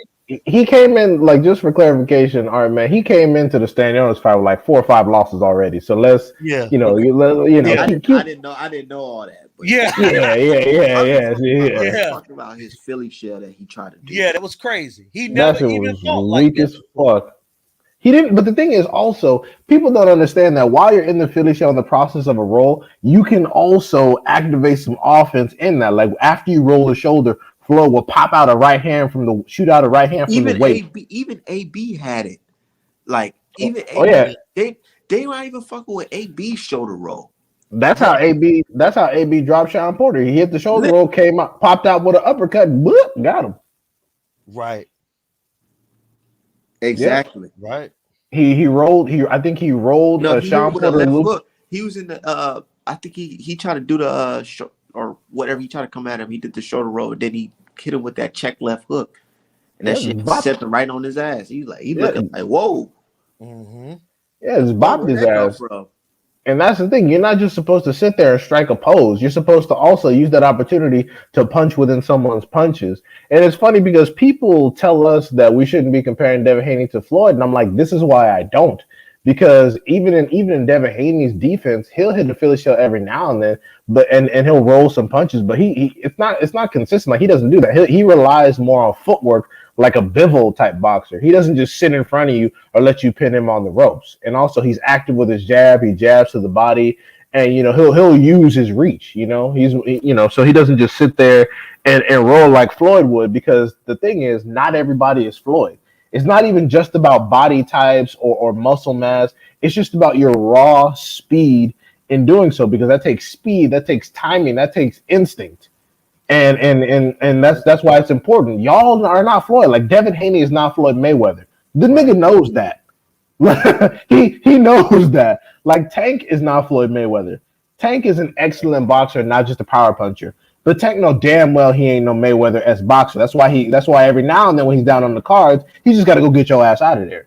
And Cody or Cozy, I mean, you're right, man. Just to answer your question, you can't give the same look. That's just like a football team. If you sit back in the same defense all night, you're gonna get caught and give up some touchdowns and all type of stuff. You know what I'm saying? You got to give different looks. That's why the feint. Also, Floyd was good at feinting, and he was also good at when a fighter gets set, he don't even throw a punch. He just make you start over. You know what I'm saying? He did so much subtle stuff. But again, it was other fighters that were able to do that too. But in this time of day, because to be honest with you, a lot of guys have been forgotten that could really fight, that were technical fighters. They got forgotten because a new era always come in, and when the new era come in, they forget about the old era, except maybe the most popular person. You know what I'm saying? And everything else get Yeah, they tell you all like they don't off. even tell you about fighters like Buddy McGirt and shit like that. Right, I had to right. go back and go see that shit on my own. Big head Buddy could fight, but again, Meldrick Taylor stopped Buddy. Uh, that was his kryptonite. Meldrick Taylor and Pernell Whitaker. You know what I mean? Yeah. Wait, Pernell Whitaker fought what's his Beat name him again? twice. Beat him Really? twice. Okay, Yeah. I He gotta go took see the that. welterweight title from him. Then he came back and beat him the next time. He beat him in Norfolk, Virginia, and then beat him in I think they fought in Atlantic City or Las Vegas. But he beat him twice. Okay. Yep. Yeah. Yeah, I gotta go see Yeah, that. man, but people be forgetting that when they're hitting the shoulder roll, that it's not like I said, it's not a pose that you strike. It's an active maneuver. You have to actively be rolling punches. Like they forget the fucking roll action, and also like I said, activate some defense. Shoot a random left hook. Shoot a jab while you backing up. Roll a punch, and then shoot the straight right directly from the hip, or the looping right, or the uppercut. Better yet, on the inside. And it's funny because you want to know. Let me think. What good person was good at throwing uppercuts out of a Philly shell aside from James Toney? James Toney is the most obvious one, especially when he fought that random dude, fucking Jurov or whatever the fuck his name was, Vasily Jurmov or whatever. But shit, who am I thinking of? It's not Floyd. Damn, damn, I had it.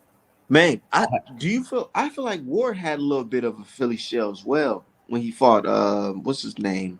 Kovalev in the second fight. Not saying it was like Floyd Mayweather, but he catches shoulder punches with his shoulder, you know what I'm saying, having it bounce off and being real active with it. I wish I could play some footage of it, but I can't.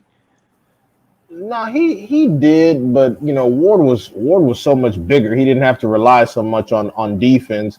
He used his right hand to catch a lot of punches and return fire with the right, but he was, like I said, he was such a physically larger person. Like he was at least the same size, if not bigger, than a lot of the people that he fought. So he could just jump on him after a while. Like after about round 6, he could be like, "All right, fuck it, let's go." And then Hey, Gordon is Floyd. real fucking hard in that fight, man. How the whole like minute where he gets Kovalev out of there, that shit was like some movie type shit. Was whooping his ass. He literally started walking him Wait, down. you're on mute. You're on mute, Julius. I was gonna. Oh, still can't hear you. Yeah, you're back on mute. Oh, my fault. You hear me Yeah, now? yeah, All yeah. right. When y'all check out about the shoulder roll, I want you to check out this fighter.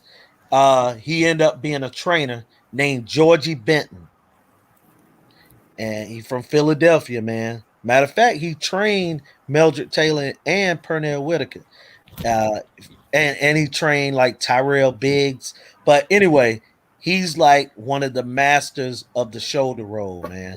You need to just check him out. Just you know what I'm saying? Just watch some YouTube videos of him, man, of the shoulder roll, Who man. taught But he's Floyd? Just dead his now. pops? Huh? Who taught Floyd the shoulder roll? Was it just his pops? Yeah. Yeah, it was Yeah. senior. Who learned it from that guy in Michigan that trained James Toney named Bill Miller. You know Bill who Miller. you But know who shoots a good right uppercut out of the shoulder roll? I didn't want to say it, but I just realized it. mhm. Boots. I knew you was gonna say that. Yeah. I just knew it. I was Boots Hey, about to does it. bring him up too. Um, man, what do y'all think about Boots' fighting style? Who can y'all really compare that to? I feel like it's a Boots, mixture of a lot of things, man. Boots to I can't. me fight like a version of he got a little bit of Prince Nassim in him. He got a little bit of Junior Witter. He got a little bit of Terrence Crawford. I They mean, said that man's just a fucking he fight a machine. little bit like his brother Jerron. I mean, not Jerron, but cause that's Boots. What's his brother name? I can't think his brother name. But Because he fight a little bit like his brother, his older brother. He's a mixture about 5 different guys to me that I can see. yeah, that's why Who'll I'm win? that. Oh, Uh, go. Buddy McGirt or fucking Boots at welterweight? Nah, Boots would be Buddy McGirt. Yeah, Boots Yeah, beat Boots. Buddy. Meldrick Taylor or fucking Boots? Hey, Boots would beat Oh, Boots would beat Meldrick because he was a little bit bigger, but Meldrick would have had success because Meldrick was so fast with his hands. But the one problem that Meldrick had is that Meldrick liked to stay in the line of fire. And that's what his problem was. You know what I'm saying? So if you could punch a little bit, you can have success against Meldrick because he stayed in front of you. He won't no runner. You know what? He was a man. You know how they talk about person fighting the Mexican style? He had the Mexican style, but with the Black American rhythm and speed. that's why I said I don't know about that fight because the thing is we haven't seen anybody get inside of Boots' jab. We haven't seen anybody get inside to where they're out of punching range on him, so we don't know how he gonna react. And that's what I want to see the most. And he said he wouldn't be in there with the best against Errol Spence and them. I want to see put him in there, Errol Spence, because he go do all that flashy shit. But what's gonna happen if Errol Spence catch him with a punch and he feel that shit and he's like, oh shit, I can't That's roll what. with that one. I can't roll That's that what. one. That's the problem. That's the That's thing. why. That's why I want him to fight Virgil Ortiz Jr. Because where Virgil Ortiz Jr. gonna take the fight? He gonna take it right to your chest and try to smother you so you can't breathe. So I'm like, cool, put Boots in there with him. But they talking about some motherfucking McKinson, bro. He's not ready. They talking about Nigga. some damn. And it's funny because they're using a guy with 2 knockouts as Crawford practice. I'm like, bro, that's not a good test. And SPOJ, to Andre Ward was a natural left-hander. So that's why he fought a lot as his lead hand. You know what I'm saying? He was a natural southpaw. And that's why he did a lot with his left hand. You know what I'm saying? Yeah, just like Marvin Hagler is a natural righty, and he turned southpaw on purpose, so his jab hand is a strong hand. Right. Right. Yes, sir. That's true. That's true, man. But But you got to pick up on stuff like that, man. and that's why I gave Ray Leonard such a lot of credit for taking that Hagler fight, man. Is that he knew, and this is something that a lot of fighters now don't do, is they're able to change their style from fight to fight to win the fight. You get what I'm saying? Like, for example, uh, if you was getting ready for a basketball game and you know that this team is good with the zone, then you know what you got to do? You got to make them go man to man. So that's what Leonard did to, those guys. They were able to make adjustments. These guys now don't make adjustments, man. They just do the same thing round after round, over and And over and over. over again. You know what I'm And I saying? always think about what Roy Jones Jr. said. Me being a younger boxing fan, I look at it and I'm like, yo, after watching the two, he's kind of right where he said that he feels like our fighters today focus on how hard we go in the gym with the strength Mm-hmm. and conditioning Yep. instead of like technique.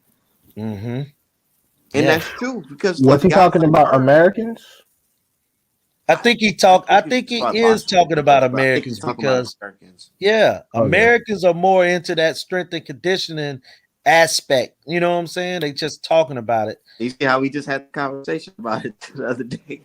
Yeah, Because about Blu-ray, right? I was going to be like Yeah. Eastern Europeans put a lot of emphasis on especially strength, but conditioning as well. So I mean, if Roy Jones is only talking about us, I get that. But I was like, we're not the only Right. ones that suffer Well, from. well, them guys in England, you right. They are, they go to They don't put emphasis at on shit. the Olympic. A lot of them be training at the Olympic uh team facilities and use their strength and conditioning. Yeah, they into it, and we know that Soviets are, but I think I'm gonna use Devin Haney for example, man. And I'm just gonna be honest, D Hive. I don't see what his affiliation with Snack has brought him as far as strength and conditioning. Like, let's be honest. How have they made him better? I mean, hey, yeah, I think it's all him. Just because I'm a Devin Haney fan, you don't gotta apologize to me. I'm not this nigga daddy. No. I'm not apologizing. I'm just saying I in don't give a general. fuck. No, I'm just saying in general, how have they made him better? And I'm only saying that from the aspect of, man, and this goes back to what we had talked about in the beginning about the white guys, man. I mean, they probably They helped him. They probably helped him not, It was No, one fight. It was one fight where he looked at like a zombie on the scale. I was like, "Oh shit, nigga!" You think they helped him but with that? no, you talking Snack. about recovery? But here's the thing. Why do he look like a skeleton when y'all supposed to be helping him get on the scale and be healthy? Look, I do agree he needs to move up to 140. But he's making the weight, so he got to fight since he's making the weight. But I just don't see what Snack does for anybody, man, other than tell you what to take, and it's not steroids. I think Snack, number one, I think Snack, most importantly, I think it's just a supplement sponsor. Like you can get some free knickknacks and stuff.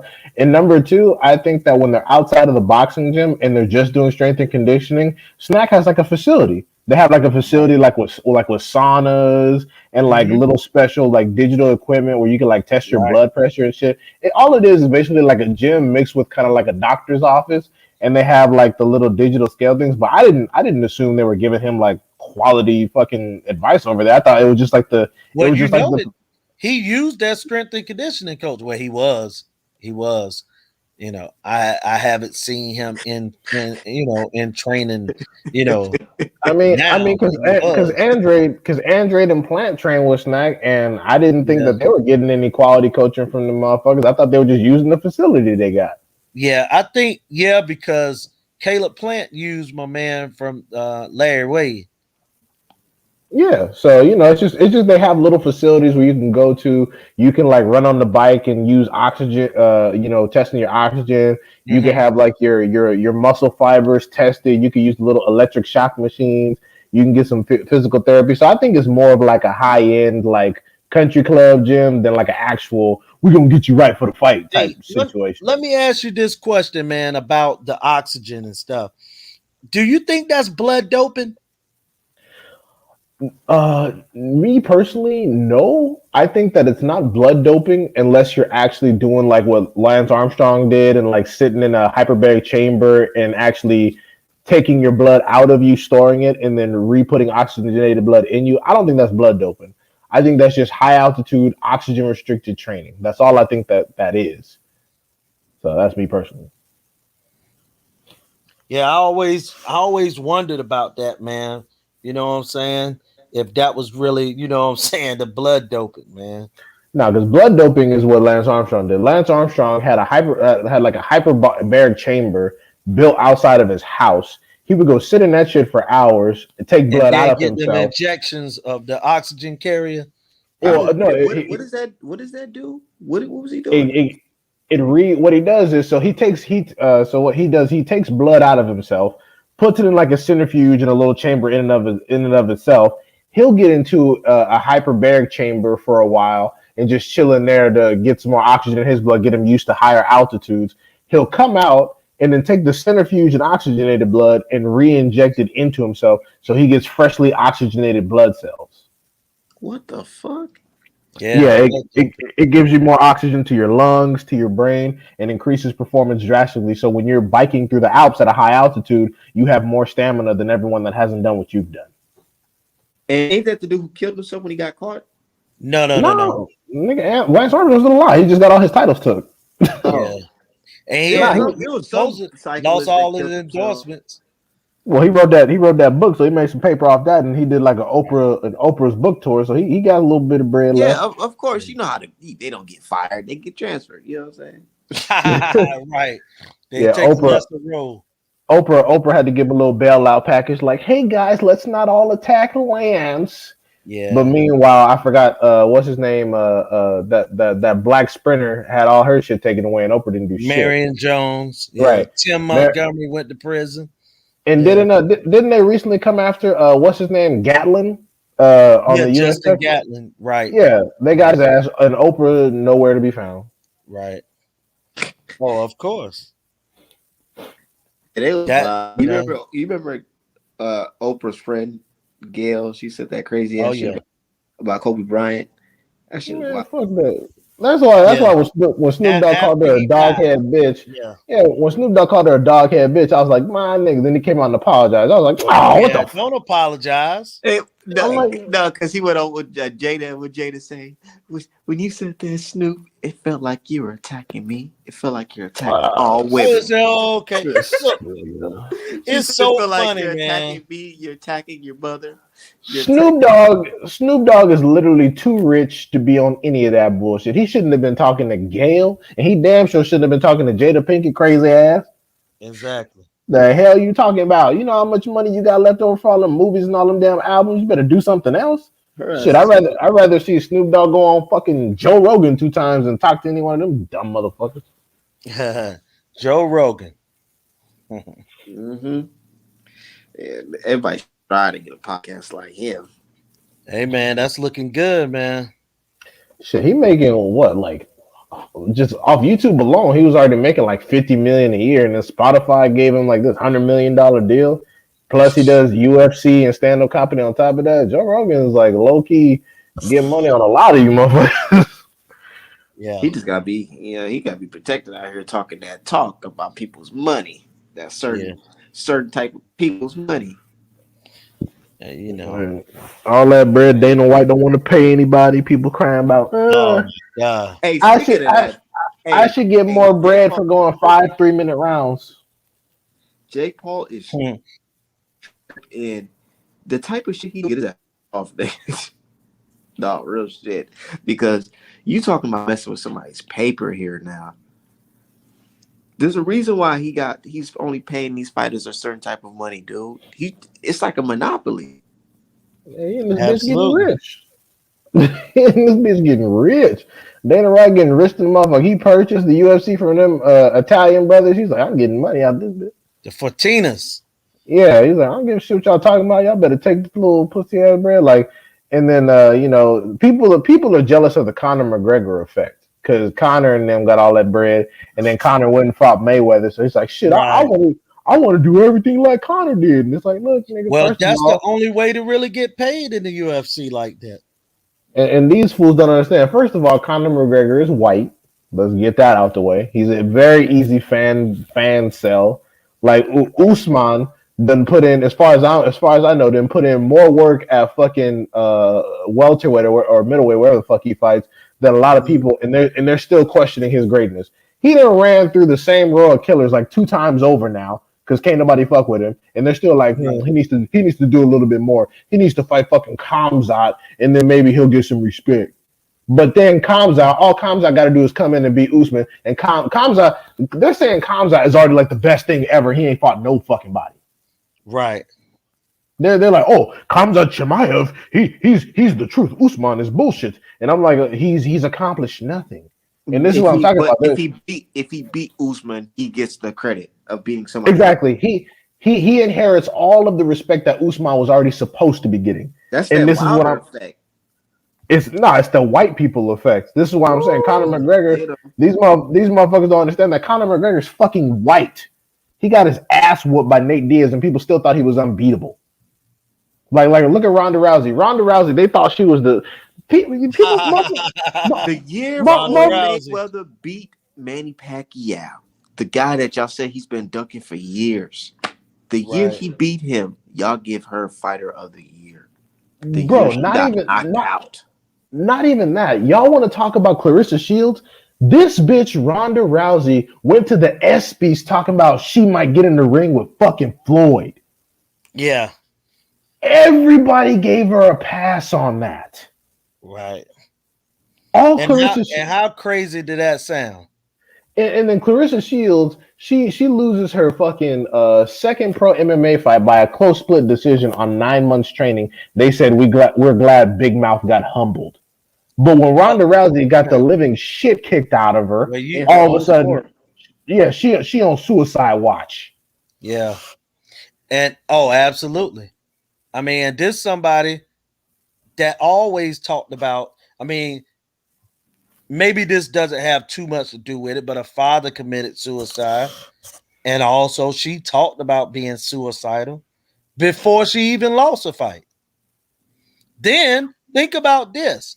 How can you come back to fight and do no media? She didn't, they allow her to go through a whole entire, making the fight and not do any media. Wait, she had Nothing. another fight? No, when Yeah, she she fought got beat up twice Nunez. because Holly Uh, Holm kicked her in her shit, smoked her the right. first time. Kicked in the head in Australia. Yeah, and then she fought Nunez right after, like that was a good fucking idea, and got destroyed. Yeah. Yep. And did Damn. no And, media. and people, but this is what gets on my nerves. Like motherfuckers will make all kinds of videos talking shit about Clarissa Big Mouth got humbled, and I'm like, where the hell were y'all when Ronda Rousey was over here talking about she could fuck with Floyd? Oh, let me guess, because Joe Rogan was riding her super hard. All of a sudden, that was the biggest because Joe Rogan hyped the shit out of He Ronda was Rousey. pandered. He was pandering to get what he has now. It To really and then he tried to go back and say, oh well, I wasn't sold some of the competition he had been. I'm like, nigga, you were her biggest fucking fan. Absolutely. And then when she got kicked in her shit and almost killed herself, all of a sudden it's, well, she got rushed in the process. She wasn't ready. This bitch was talking about Floyd. and y'all was co-signing that shit. Bruh. Y'all are literally dumber than the people that thought Conor McGregor was really gonna get in there and do something. Yeah. It's crazy, man. Motherfuckers were saying, oh, Conor McGregor might fuck around and knock out Floyd. Excuse me? Dude, that was one of the best fights ever because a lot of Oh, I liked it. I liked it so much oh. because the whole race element to the fight was funny as shit, man. That was the And whole they thing. they know it. They know it. They know it. The fucking white dude, they picking him to beat Floyd Mayweather. You got dudes born and raised in fucking Boston, in fucking New York and shit with Ireland flags and shit. Like, Ain't bro, never been to Ireland. never been to Never been. Ireland. Never been. Never seen that motherfucker. They talking about, oh, look at the art. I'm like, nigga, stop it. You cried You're during from Connecticut. nigga, you cried during 9/11 and you were here with an Irish flag rooting against the American. Get the fuck out of my face, nigga. Yeah. Literally, the shit is fucking bananas. And now all of a sudden, people talking about, oh, if Ngannou leaves the UFC, he should fight Wilder instead of Fury. I'm like, first of all, Ngannou should focus on the UFC. Second of all, what? So because Wilder took an L, all of a sudden Wilder isn't shit no more. All of a sudden, everybody can be Wilder. I'm like, dude, Wilder would break Ngannou's neck on some boxing shit, bro. It wouldn't even be. It wouldn't even be real. It wouldn't even be real. He'll do all that just so we can say, so y'all can say, oh well, he fought a UFC fighter, so yeah, we all know that UFC's not like boxing, dude. It's just some bullshit. It's just some bullshit. And then it's funny because when when Manny Pacquiao was trying to make a McGregor fight, nobody said shit. People actually cheered it on. Yeah, I want to see it, man. People like, yeah, Manny's earned this. What? I mean, man, it goes to show just straight up, man. We gotta take care of ourselves out here, man. Ain't nobody gonna support us out here in nothing. All walks of life. And that's why niggas been saying FBA against everybody at this point, but not to say, oh, we hate everybody. Hey, Art, man, let me ask you a question, bro. Go ahead. You gonna put that on a shirt, right? No, I'm sending this. You just gonna send that to her? Hey, have you got it licensed? Make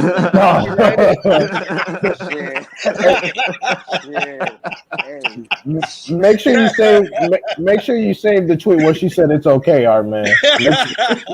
Make sure you get some fucking screenshots so motherfuckers can be like, I got permission via Twitter.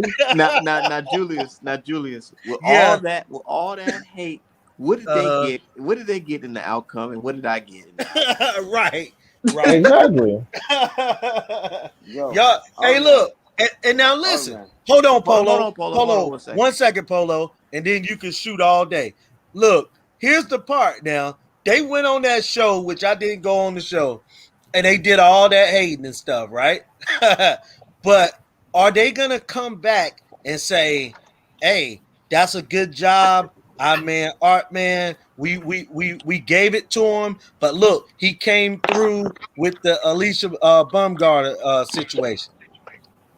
People hate to admit when they wrong, bro. Even people That's today, all it is to it, they seen her tweet, bro. They all seen her tweet of her. Yeah, I saw it, and I seen them responding. Yeah, and the crazy because the dude that made the connect don't even like Artman either. But the thing is, he's black enough to realize that too much cooning will hurt your fucking soul, and he had to redeem himself some. Yeah, literally. Yep. I could tell that shit was bothering him, and he just linked you, and I was like, oh no, this nigga didn't. You know why though, bro? He don't look. Sometimes it's real easy with this Twitter thing, right?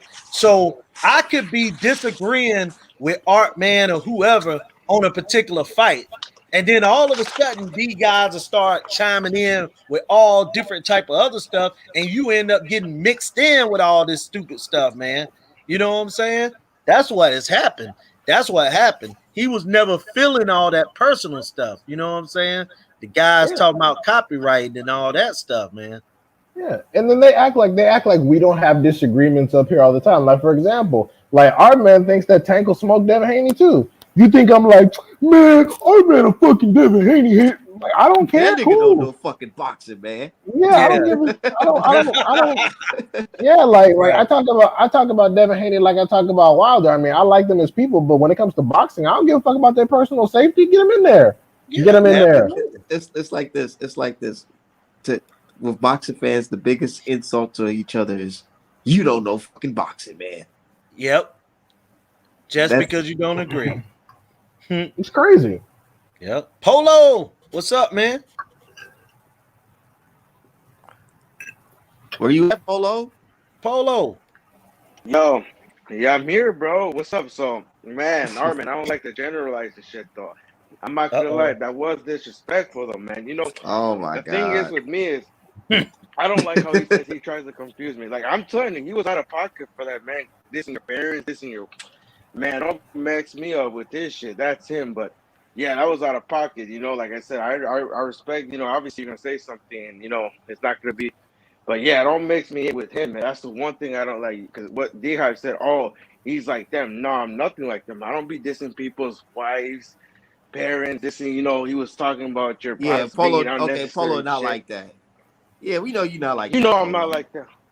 Yeah, But you he's don't take it saying, me and that my far, man, I but lived the in but the Mexico. solidarity is kind of obvious, which is We cool. talk shit, no, but bro, I'm not gonna talk about someone's parents. Like, I don't even know, like, or someone's wife. Like, do you see me posting? Oh, look at this guy's. Like, bro, that's disrespectful. Like, that's someone's pops. And then the fact that he brings up something that I'm not gonna say it on here, but something that can get him like real life fucking smacked and killed. Like, man, like, I could tell that's a little kid. I don't know who raised him. Like, I mean, like I said, he seemed cool, but when he said all that shit, I'm like, damn, I don't want nothing to do with you, bro. You tripping? No, that's not a little kid, Polo. That's a grown ass man raising children in this country. Don't give him no credit. That's a grown motherfucking man that did all that, calling people rapists and chomos and all that nonsense. That's a Oh, and the grown. thing is with this, I didn't want to. What Bro, the is thing that? is with that, like I saw who they were talking about. Bro, they're talking about some dude that has a YouTube channel. Like I said, I've heard it. I've been in groups that they brought up. Like you said, bro, I'm not gonna tell you because I don't know the guy. It's not for me to put his, but I did see a picture and I saw what they were talking about. So I'm not gonna say his name, but his name was thrown around. So it is on Twitter. Someone did actually post a shot and said, "Look, this is the guy." And like you said, I But seen what what does his that have channel to do was, with and he me actually though? did have a channel. Does I that don't make think if it's still up, but me? Does that make me? that's what I'm Does that saying. make me But a I think what it pedophile or is they something like think that? no, no, not at all. But I'm just saying they think they're trying to find something, like you said. But we all disagree with. By you say some controversial shit, like you said, it's just like you said. We don't all agree. It's just a certain shit that's like when you say But you who's know gonna what they represent. don't Man, like come me on, about, bro. Polo?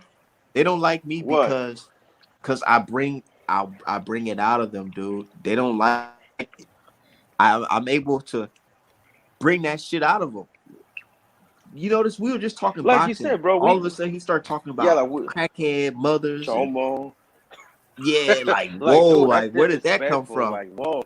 Like, we don't even know if your mother's alive. We don't even know. Like you said, don't be like you don't know. Like, and then he makes that the unnecessary shit. Like, dude, that's his business. Like, why are you saying this? Calling him like man. I don't know, bro. I just don't want you to like say because like you said, yeah, there's some Hispanics that are like, and like you said, there's some on the other Yeah, side I that I ain't see saying some all questionable. Hispanic. Like It's you just the said, ones that want to be but I'm white. not gonna be like. And I didn't like the comment Digar said to the Mexico. First of all, I lived in Mexico, bro. There's some Mexicans that are a little bit, a little bit, but I'm saying I've seen the ones here. And just obviously they're different from different cultures, but I see some here. I just don't like the fact that you said we can't wave a flag. We can wave a flag wherever, but I said I know where you're coming from. Yeah, sometimes the ones born here are a little bit, like a little bit, a few screws Yeah, on loose they there. And don't like you speak said, look at the they don't comments. speak Javier Spanish, Rosco said that. but Speak they don't Spanish speak Spanish, but properly they or tell never us been to Mexico. I never yeah, said you couldn't exactly. wave the flag. I just said Viva la it's raza. ironic that you're consistently repping a country that you personally probably wouldn't voluntarily live in if you had the options. And the thing is, Polo, we do the same No, thing I with lived rappers, actually. I did but voluntarily but live. we do the same thing with rappers that rep the hood, but then they come from Orange County. Like motherfuckers all the time be talking about, oh, I'm from South Central, da da da da, when really they're from like fucking El Monte or some stupid shit. Like we check our own people all the time. It's not just you. Wait, I thought Almonte was the hood though. That's what I heard. Like I said, bro. Exactly. I That. Thank you for proving my point. How many motherfuckers have you heard say El Monte was really some shit and El Monte's like a suburb? Is in a good better example is dudes from Chicago. Dudes from Chicago, especially African Americans, they take Chicago very seriously. If you say you're from Chicago and you can't like break them off a street that's actually in Chicago, and you from like Springfield or some shit, they'll smell it. They'll smell it like immediately. Trust me, And, we in Minnesota, we know. yeah, we so know, like we know. trust Like I like said, I lived in Chicago for a little bit too. So I know. Trust me, I know. Like you said, bro. I've been like you said. It's just I don't like over because ex Artman. I did live in Mexico for a point. Like 2 years ago, I was living there for 6 months for a job. So like you said, I could choose to live there, but obviously the opportunity's better here. But I'm still gonna represent my culture. Like example.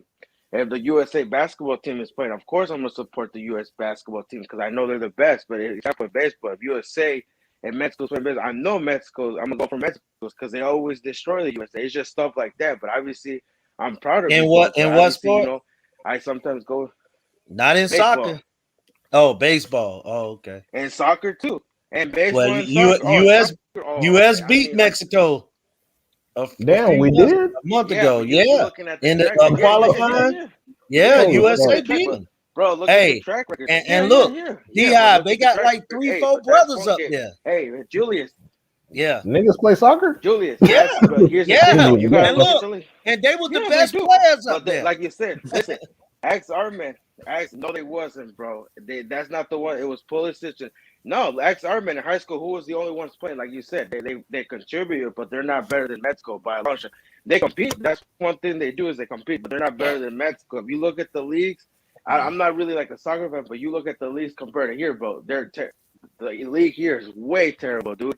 A I don't league know is shit about Hey, soccer. hey, hey, though, And I like do I want said, to I ask play you a soccer, question bro. I'm not though. gonna lie, bro. We played against the brothers, and I'm telling you, bro, the speed was there, but the touching, the control wasn't there. The speed was there, but the touching the ball, the controlling the ball was not there.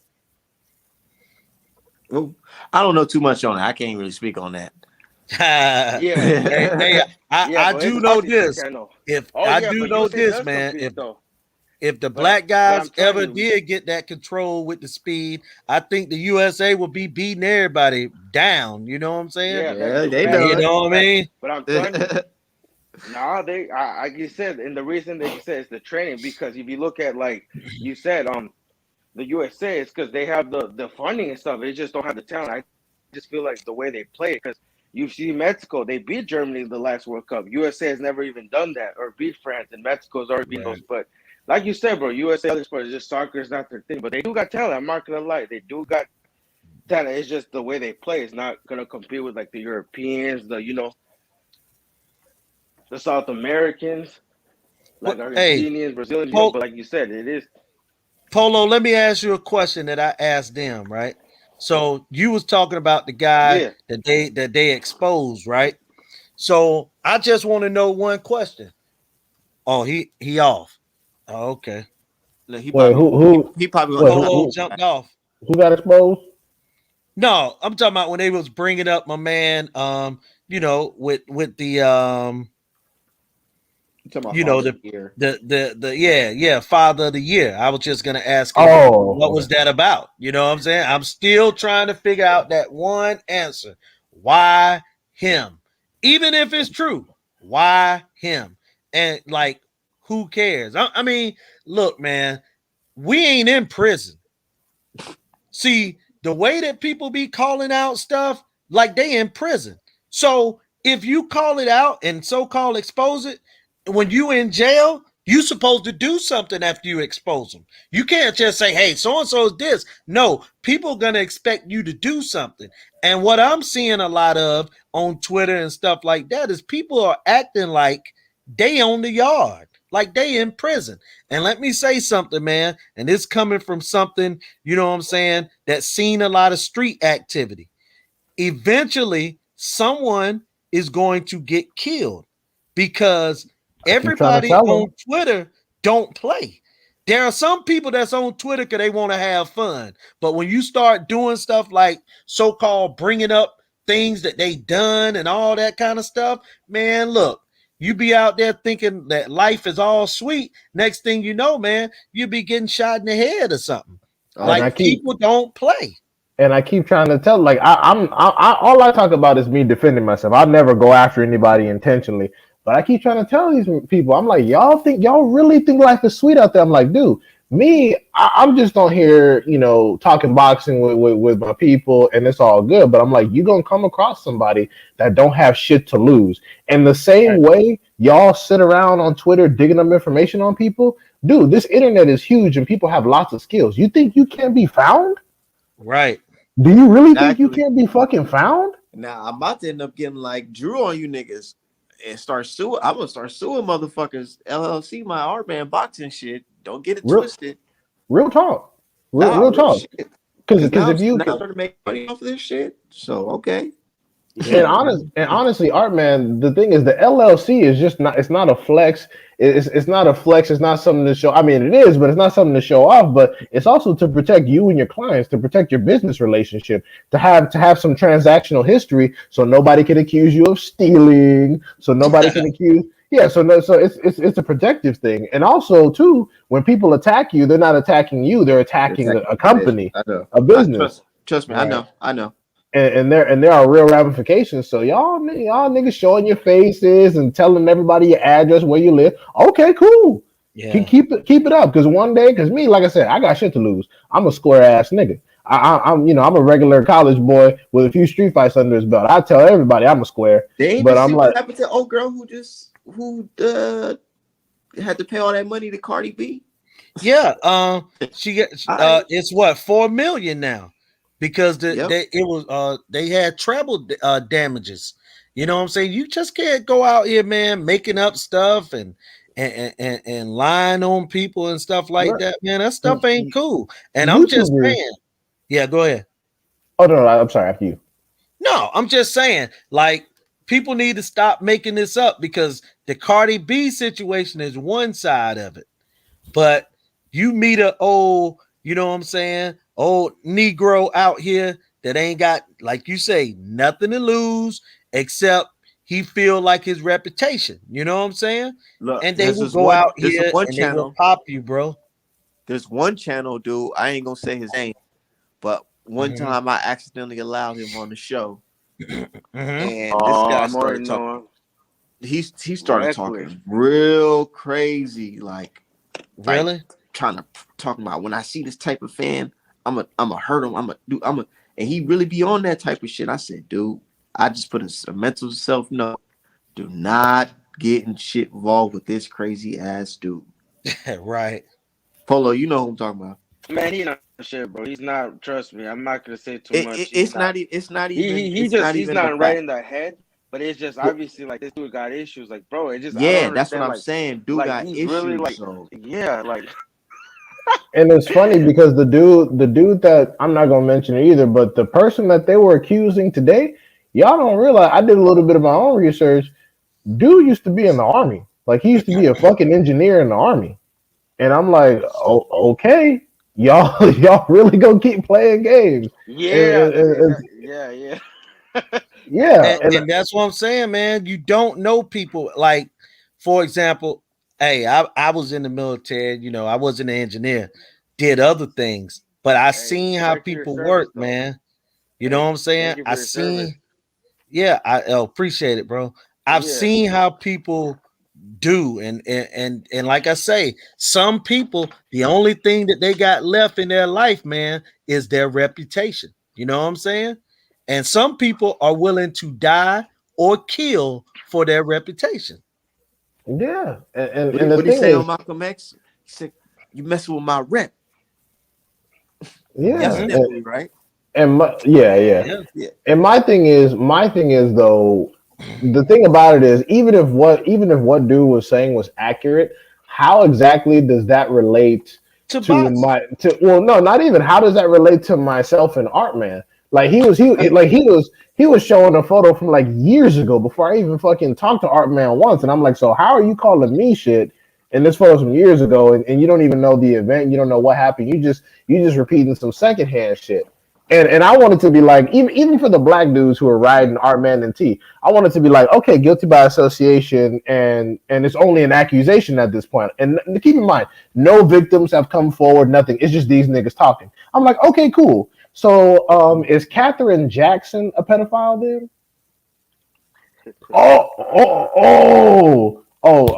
probably was struck a nerve there. Yeah, the mother of Michael Jackson, because even though he was acquitted by a court of law. There are lots of accusations. A lot of people still think he did it. So by association, is Catherine Jackson, the woman who took care of him, a pedo?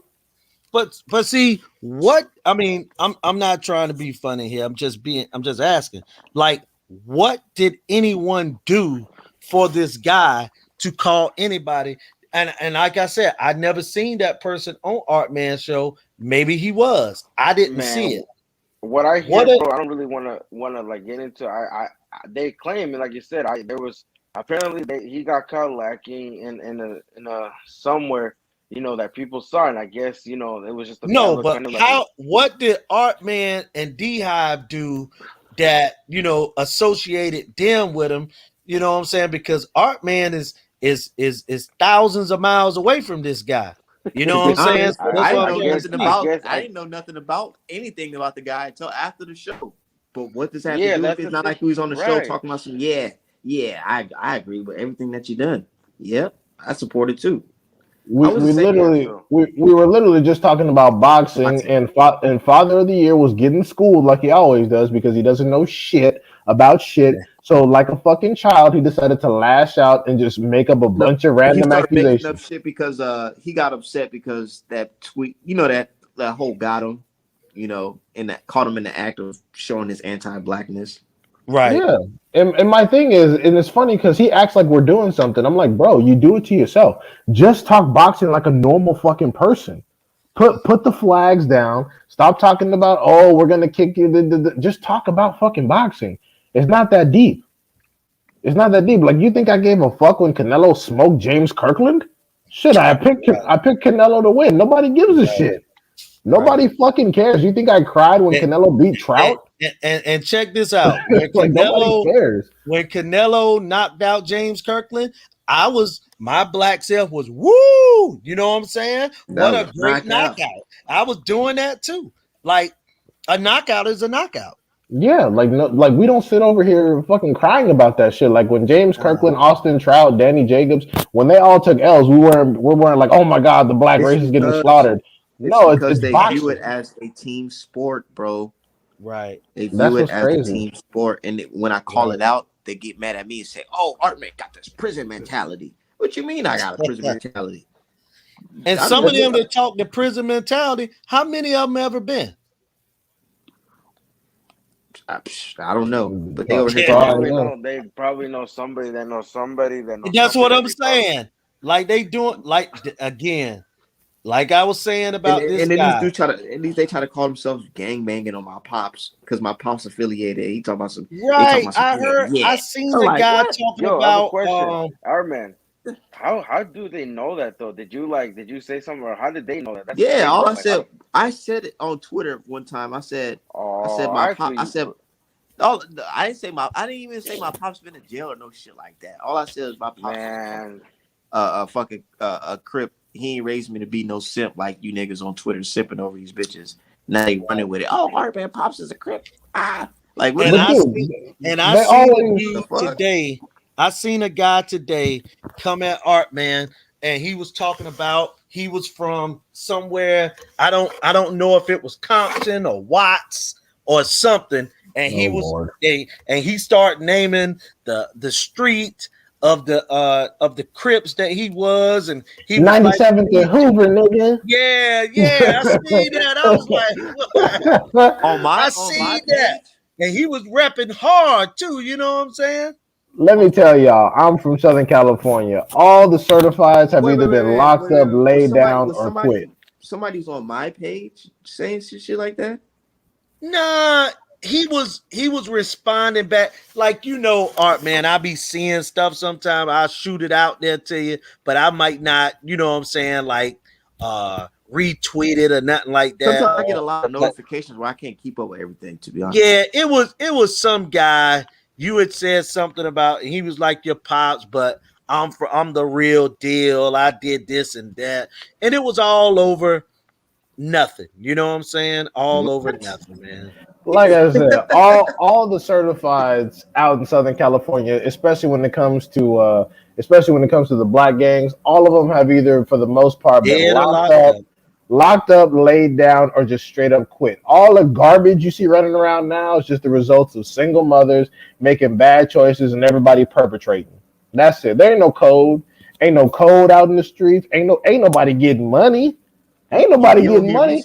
But here's the thing: you don't hear me saying I'm out here doing that shit. The fuck? Right, yeah. I admit I'm a fucking square and I'm proud of it. Life is good being a square. I got good credit. My bills is paid. I get to go on vacations and shit. I get to Yeah, it get sounds attacked. good. I get to go to airports without having to go through security 15 fucking times. right? Like, You this shit can is license nice. to carry. You get to license to carry. You get to leave the country when I you want know. to. You Exactly. Literally. get I to. carry my shit. You got a 9 to 5. Yeah, And like you they said, see, and that's the thing. They see Art Man. They be seeing my posts, and then they're gonna talk about, oh, Art Man this, Art Man that. I'm like, nigga, I wish a nigga would. They be like, oh yeah, come see me, Art Man. I'm like, dude, what if Art Man decided to snap one day? What if y'all think he's a nice guy? I'm like, y'all don't know him for real. What if one day, like, I don't know, something happens in his life and he loses a family member, he just says, fuck it, I'm gonna drive to the address. Then what you gonna do? Like I always say, your mom gonna be crying on TV talking about, oh, he was such a good boy. No, he was a dumbass that ran his mouth and he got. But I'd never even take it that far. But the guy trying to post pictures of my girl and shit like that, I'm like, dude, Oh, That's yeah, a it. dude you're did that. pathetic. You're That's the father pathetic. of No, the year, that's dude. Yeah, Father of the year did no, that. bro. yeah. Nah, Yeah, he's a Man, fucking weirdo, bro. All up in this girl's I mouth don't. and shit. I'm like, why are you looking at people's lips? And the fact that's an wow, old picture I posted, so that means he scrolled through my whole timeline to go find that shit. wow. You know why? Seriously. Because he really was hurt that I exposed him, bro. Because they don't like that type of stuff to be out in the open. So the fact that I'm able to decode that shit and put him out on Front Street, it was bad. His boy was even trying to tell him, like, man, like, chill out, nigga. Don't Don't get go, baited. You gonna don't get do it. baited and expose us. Don't do it. He told Hmm. him not to do it, and he said, fuck that. Couldn't help himself, huh? He couldn't help himself, and now the whole fucking Twitter sees him for What what the fuck he is. what you say? We got another one. Said We we got got him. him. We got him. And what's funny? A lot of Mexican Got him. people were super mad at Jesse Vargas for being MAGA affiliated. And my thing Yeah. is, I'm like, first of all, what do his politics got to do with boxing? Second of all, what y'all don't like about MAGA? We just making America great again. But I was like, oh, then I had to remind myself, I was like, oh shit. When it came to certain folks, Trump didn't really have a positive disposition to him. And I was like, ah. So it turns out that race is kind of an issue, huh? Yeah, because Yeah. say race didn't. Why y'all always talking about race? And it's like y'all can't do Hmm. that. How the hell y'all gonna come to another person's country and tell them not to talk about fucking the important thing that's in their country? We don't never The go to only Mexico the and tell only y'all, hey, set of don't talk people about that the live cartel. here that are not immigrants Literally. outside of the Native Americans. We don't come from here, but not immigrants. What that mean? Yeah. We are a unique ethnic group. We were Yeah, hostages. We were yeah. black Hostages. hostages That's that it. eventually had to fight tooth and nail to earn our freedom. And we laid the legal foundation for all other immigrants to benefit. Like I have to keep reminding them. I'm like, why do you think mass immigration didn't happen until after 1964? Because all the people that were darker than a fucking latte, they wanted to make sure they weren't treated like black folks. Hmm. That's the long and short of it. All the people that were darker than a fucking latte wanted to make sure they didn't get the same treatment as them niggas. Hmm. Mm-hmm. That's the simple Yep. situation.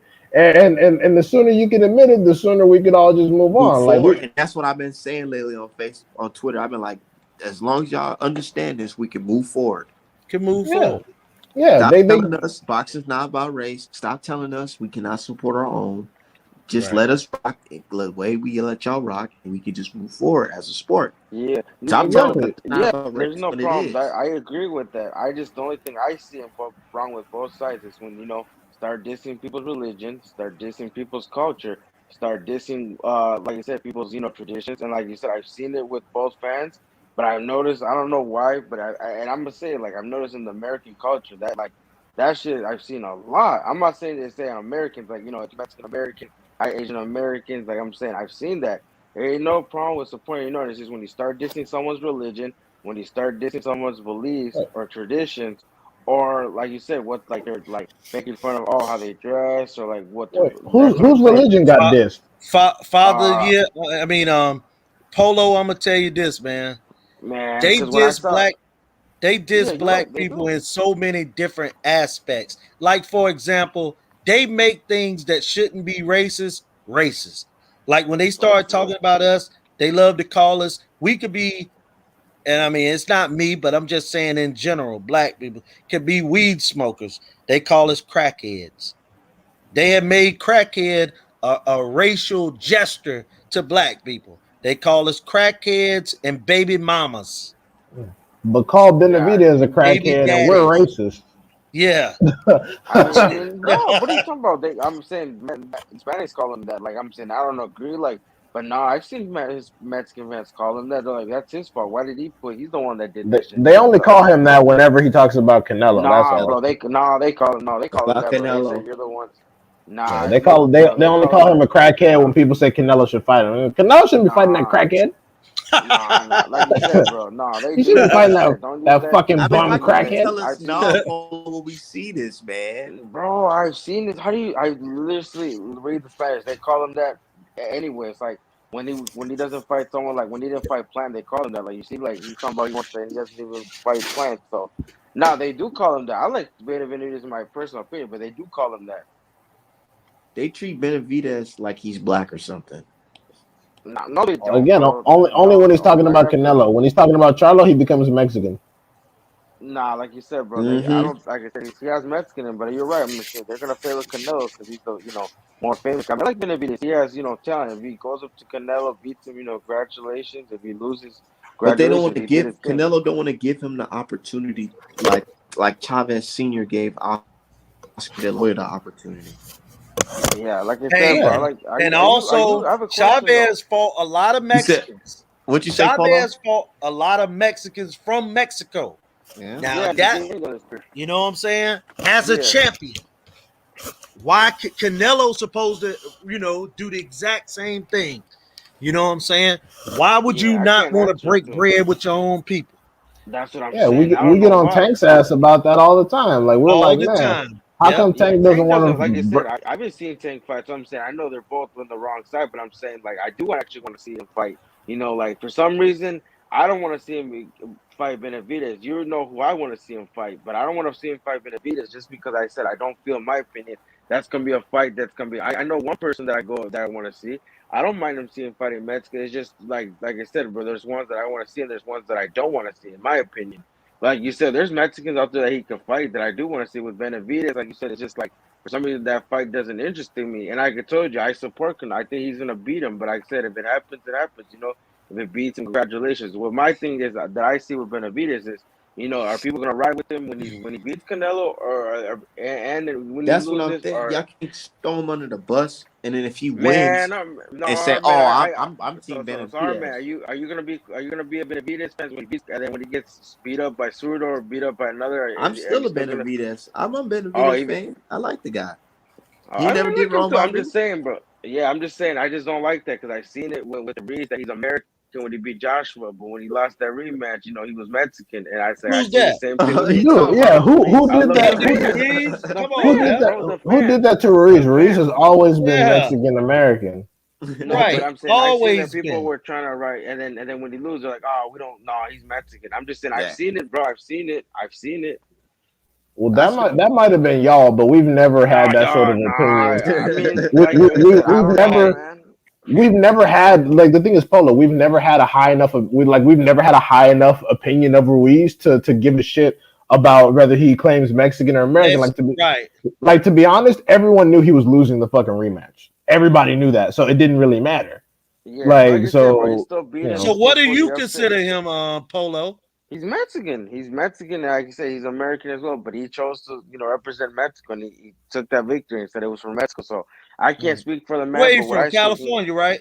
Yeah, That's California. But funny. listen, listen. That, But he raised. But that's listen, funny listen. because That's funny because he yeah. represented Mexico, and he got turned off by the U.S. So you can even watch the interview. There's an interview with Kenny Porter even saying, "Damn, they turned him down just because of the shape." He went to Mexico, represented them. That's funny because when USA didn't give him opportunity, he went to Mexico. When he won those championships, did he go with the president of the United States or he went to the president of Mexico? Which one did he go to? But I'm saying where you're was saying that he's identifies as Mexican, but then you're right, complaining that the U.S. didn't give him a shot. Why the fuck would the right. U.S. not fuck like he's claiming that he's Mexican? So why would the U.S. give him any kind of No, And that attention? was where was he? before. That was before. That was before. That was before. So there's Mexicans like Jojo Diaz, Sinise Estrada. I think there's that represented the USA, Oscar De La Hoya. But with Andy Reid, like I said, they turned him down. But So it's like, Oscar De why La would he Hoya was represent? born in East LA. Yeah, Yeah, he but was he born in Los represented the Angeles. USA. But with Andy Reid says he wanted to go through the USA amateur system, and they turned him down. So he went to Mexico. Why would he want to represent a country But that turned him down in the first place? I'm just saying, but in my hold on a opinion. second. Oh, If so this country okay. turns us down all the time, I don't say, well, No, I'm but gonna go to Ghana. Shit, like I said, that's your opinion. Like you said, he got turned down. He represented Yeah. Mexico. And he even said, Wait, so he shit. got turned down from joining the Olympic team? Did he qualify? No, he's the amateur system. They didn't want to take him. Look up. There's an interview. No, this. Look up his history. He Oh, literally wait, so That's got turned Andy down. Ruiz words too. Now, because Yeah, I'm like, the thing is, how do you get turned down in the amateur system? I thought you simply sign up for an amateur boxing license and then you participate. I right? just said that's his words. And That's what he and said. He said that and they turned Andy him down. And Ruiz was born in California. true, but like you said, bro, he's born, but he said he represents Mexico. He chose. He said he represents it. So, like you said, there's plenty of people born in other countries that they don't represent. It doesn't matter. Like you said, if you choose represent, you could be born in I Ukraine and mean, but you represent never heard of no Mexico. FBA's doing anything like that. I'm Shit, just trying to I mean, figure out how he got that's rejected by the amateur Right? system because That's what Absolutely. I'm I'm I'm saying. trying trying to That's to. what figure I that asked. That's out what I too. asked. That's what I asked myself. Like I said, I looked up his history. That's what he said. That's the interview. Like I said, Kenny Porter Right. went on the air and said something too about it. I gotta find it. I'll post the link when we get up and we were doing it. They literally Okay. said that they turned him down. That's what I I wanted to ask. Like, believe how you. did he He get? said it. He Well, said it. I He looked said up. they believe he turned me said down it. I don't because believe he. him. I looked up his file right now, and it says that his grandfather actually owned a boxing gym in Mexicali. So Yeah, I that's right. like you're saying that he got turned down by the U.S. Mexicali. amateur What's system. Mexicali? It's That's Mexicali, basically Mexico. it's like right on the border. It's like a border town. But yeah, you're saying that America turned him down, and I'm thinking maybe he just boxed in Mexico because it was more convenient. That's where the gym was. like I said, bro. Hey, if you're like I said, if you're in a country like America, I mean, like shit, like me, if it was more convenient, it's gonna be more better funded, then I'll choose America. Like you said, but I mean that's what I'm saying. If I was him, it's like I don't know how he chose that because, like you said, if you look at the funding, it's a little bit better here than there because the funding. But like you said, I'm looking for the interview. He said that's why I was shocked. And I said he even said that he represent like I said, bro. If he didn't represent Mexico, why did he visit the president? Then he would have visited the president of because he said that The was a big president of the win. United States wouldn't have met him. Hell Yeah, that's what no. I'm saying. Hell no, he Yeah, wouldn't have met him. So why would he? He If wouldn't he have said met. that, He wouldn't have met Wilder either like that. You know what I'm yeah, the saying? yeah. president of the United States is actually busy. The president of Mexico is like a cartel intern, so we Oh don't no, like don't say that. Like you said, that's a stereotype. No, he's not, bro. he like Come answers on, like man. the president of Mexico has a fucking boss that he answers to, so he ain't really busy like that. Nah, nah, bro. Not These this one. dudes Not this let one. that's just Not this one. wild, man. They let Chapo's son out of jail because they ain't want no more bodies. That's wild. Yo. Let some shit like that fly in America. Oh, the police let yeah, that. Yeah, they let definitely not. they let Man, this man. y'all saw what white folks did to Waco. FBI, it was a church full of white people at Waco. FBI said, "Man, fuck this shit. This shit taking too long." Blew that Yo, motherfucker yeah, I saw that. What was that about? You have up. like, yo, I saw that. What was that about? Apparently, this it was guy like was basically take. it was basically a cult situation. They were a church of cultists that were operating in Texas, and they had a lot of illegal firearms and lots of things that weren't happening, and people wanted to leave. Someone called 911 because people wanted to leave the cult and it turned into a hostage scenario. And Right. after days of deliberating, one of the SWAT team members shined a floodlight in the house and they fucked up. As opposed to using flashbangs, they used incendiary grenades and set that shit on fire, and it blew up. And motherfuckers got smoked. Yeah, I remember that shit. That shit was sad. Yeah, I heard. I saw the story was because they were doing like a call and they were trying to stop it. Like because he was lying and saying that he has to he was just sleeping with underage girls and shit and just doing a bunch of weird shit. I didn't know that he was holding him hostage. I thought it was like, do you mean when they were on a standout? They were in there because they didn't want to come out. Like they didn't want Well, to well, surrender, right? yeah, some of the people actually wanted to leave, and the police got called to do a welfare check because the people that wanted to leave thought that the police would peacefully escort them. But the thing They is, didn't the escort cultists, shit.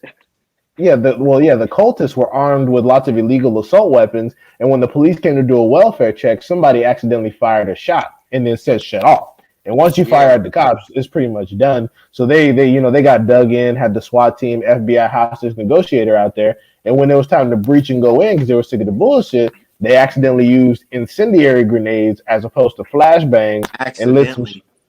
Well, Right. you know how it really is. Yeah, Yeah. they got sick of the bullshit and They said, "Man, blow murdered this shit him. up." You know, Y'all like taking man, too Remember like how long. they Y'all did gotta die. Chris Donor? They Yeah, burnt down the whole exactly. damn fucking cabin. And I say that because Waco was white people getting sick of other white people, and that's how we handle crime in the United States. So Let me yeah, let me ask you a question. Anybody can answer this one. Do you think they'll ever make a movie about Chris Donor? Yes, hell no. I think they would, but I feel like it'll get a lot of backlash from the police department and They're say, not gonna "Why would tell. you guys celebrate?" They're not gonna tell the story. It's gonna be from the perspective of the police officers that were after Chris Dorner, and it's gonna be a movie dedicated to the LAPD as opposed to Chris Dorner's actual story. Yeah, probably, Gotcha. Because most likely. you Unless know if they damn get if well they get dudes like Ryan Coogler to make that shit, the dude who made the Fred Hampton movie. Oh my lord, that shit would be fucking amazing. man, if Ryan Coogler did that shit, he would wake up one morning, his car would blow up like the Godfather. Probably, Uh-huh. probably. Man, he would start that motor and be gone. Because when you read the story, that shit was just like I still remember that shit like it was yesterday. I was in high school. I was like a junior, and I was just reading about that shit. Like, dude, like he really pulled up on the chief's daughter and the boyfriend and got straight up payback. Like I'm like, and the whole time I was thinking to myself, like, damn, you let your racism put you in a position where you lost your kid. Mm, Is white supremacy worth it? Is it really yeah, worth it?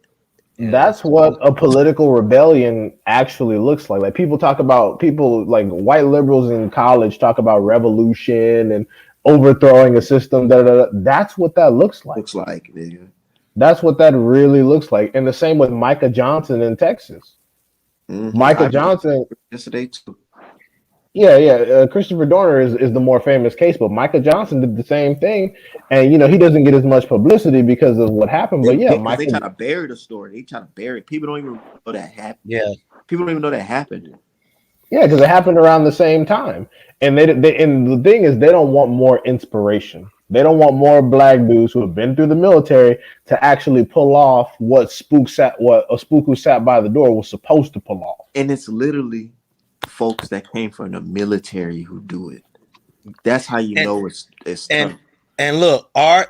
That's why I said in that situation that Father of the Year is doing. You don't know these people, man. That's what I'm saying. You don't know these people, man. The dude you're Hey, look, talking man. about When served. I was in the service, man, it was people that was ready to do something to somebody. That's why some of them actually Joe, join to do something to somebody, to learn how to do something to somebody. You know what I'm saying? So hey man, you And gotta the chill thing out is, there, man. people think that, oh well, if you kill me, you'll just go to jail. Motherfucker, you think that's People how get that just killed all the works? time. I'm like, people don't realize. People watch an episode of Law and Order and they think that's how it always works. Dude, people come up shot, stabbed, dead all the time, and Mhm. nothing happens.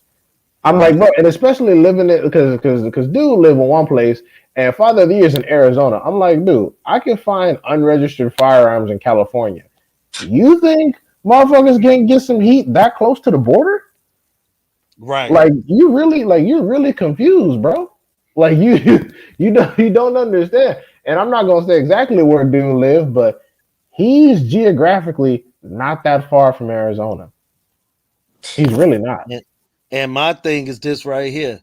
If something happened to one of those guys, not saying I want anything to happen to Father of the Year or any of them, I actually wouldn't even know something happened to him because I don't even know the guy. And like Exactly. that's the part I'm saying is that sometimes on Twitter we be thinking that we bigger than what we really are. Like you be doing that and gonna get hurt for about 10 likes. Yeah. And it's crazy because some of the black people that come after Art Man are honestly, I'm not gonna say they're just as bad, but Jesus Christ, some of these It's dudes are killing. like, and it's worse because y'all be talking about, oh, look at me, I go to this location, I'm at this address, got a whole bunch of pictures of you. I'm like, that's not smart thinking, bro. I'm like, I'm not saying don't post pictures and talk about where you live and da da da da, but I'm like, I'm just like, don't do it and then talk shit. like you're just this untouchable person. I'm like, dude, we all like people think that because they live in a zip code that makes them untouchable. People think that because they got that one cousin that's been to jail that makes them untouchable. Like, bro, I got cousins that been to jail. You don't see me talking all kinds of shit. We too old for that type of mentality, anyways. Right. It's terrible. It's terrible. And it's funny because you're willing to go ahead and fucking fight Art Man in the snow, but motherfuckers that are shitting on black people, you over here high fiving. Man, they were clowning Minnesota. It's just Yeah, it's, they it's, was upset because they was trying to clown Minnesota. I'm like, bro, they don't even understand. Like, nigga, when them riots went down here, it was looking like Vietnam in this bitch. Yeah. Literally. Everywhere, right? yeah. SoCal too, right? Yeah. Yeah. That's right. Man, that Target, And that a lot Target of got a lot of racial stuff happens out there. So you know what I'm saying? And I gotta give it to Minnesota, man. They didn't just, say, well, what did he do? Why he didn't just conform to what the police say? No, they went crazy about it. And I got all respect for Minnesota. Never been to Minnesota, but I And that's got mad respect for the Twin Cities, man. I'm gonna tell you You know like what I'm this. saying? I'm gonna tell you like this. When it happened, right? Mm-hmm. We try to pull up to the dude neighborhood, but we couldn't because the police block up his whole neighborhood.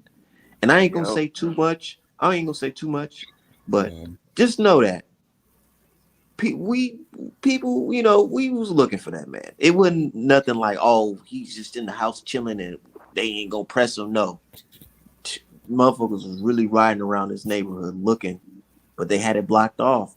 But it was just so crazy, dude, because I'm talking about you can jump on the freeway and go 100 miles per hour. Ain't nobody gonna pull you over because all the police is busy protecting this guy's house. Literally, Right. And it that was and it was that so county. wild, bro. They had the National Guard protecting my job because that's how bad it was. Meanwhile, over there in Maryland, not only did all of Freddie Gray's killers get off, but the damn prosecutor then got herself in some shit. And I remember when he first died, all they did was blow up their own houses. Bunch of goddamn and, goofball. Like I said, I'm and still out of the pharmacy. you're right. Police Exactly. went to prison for that. Exactly. That's all the Maryland folks did. And let me tell you this. I try to look out for my people and everything. I'm a transplant from Los Angeles, so I'm new out here in these streets. But let me tell you, if Gary Russell Jr.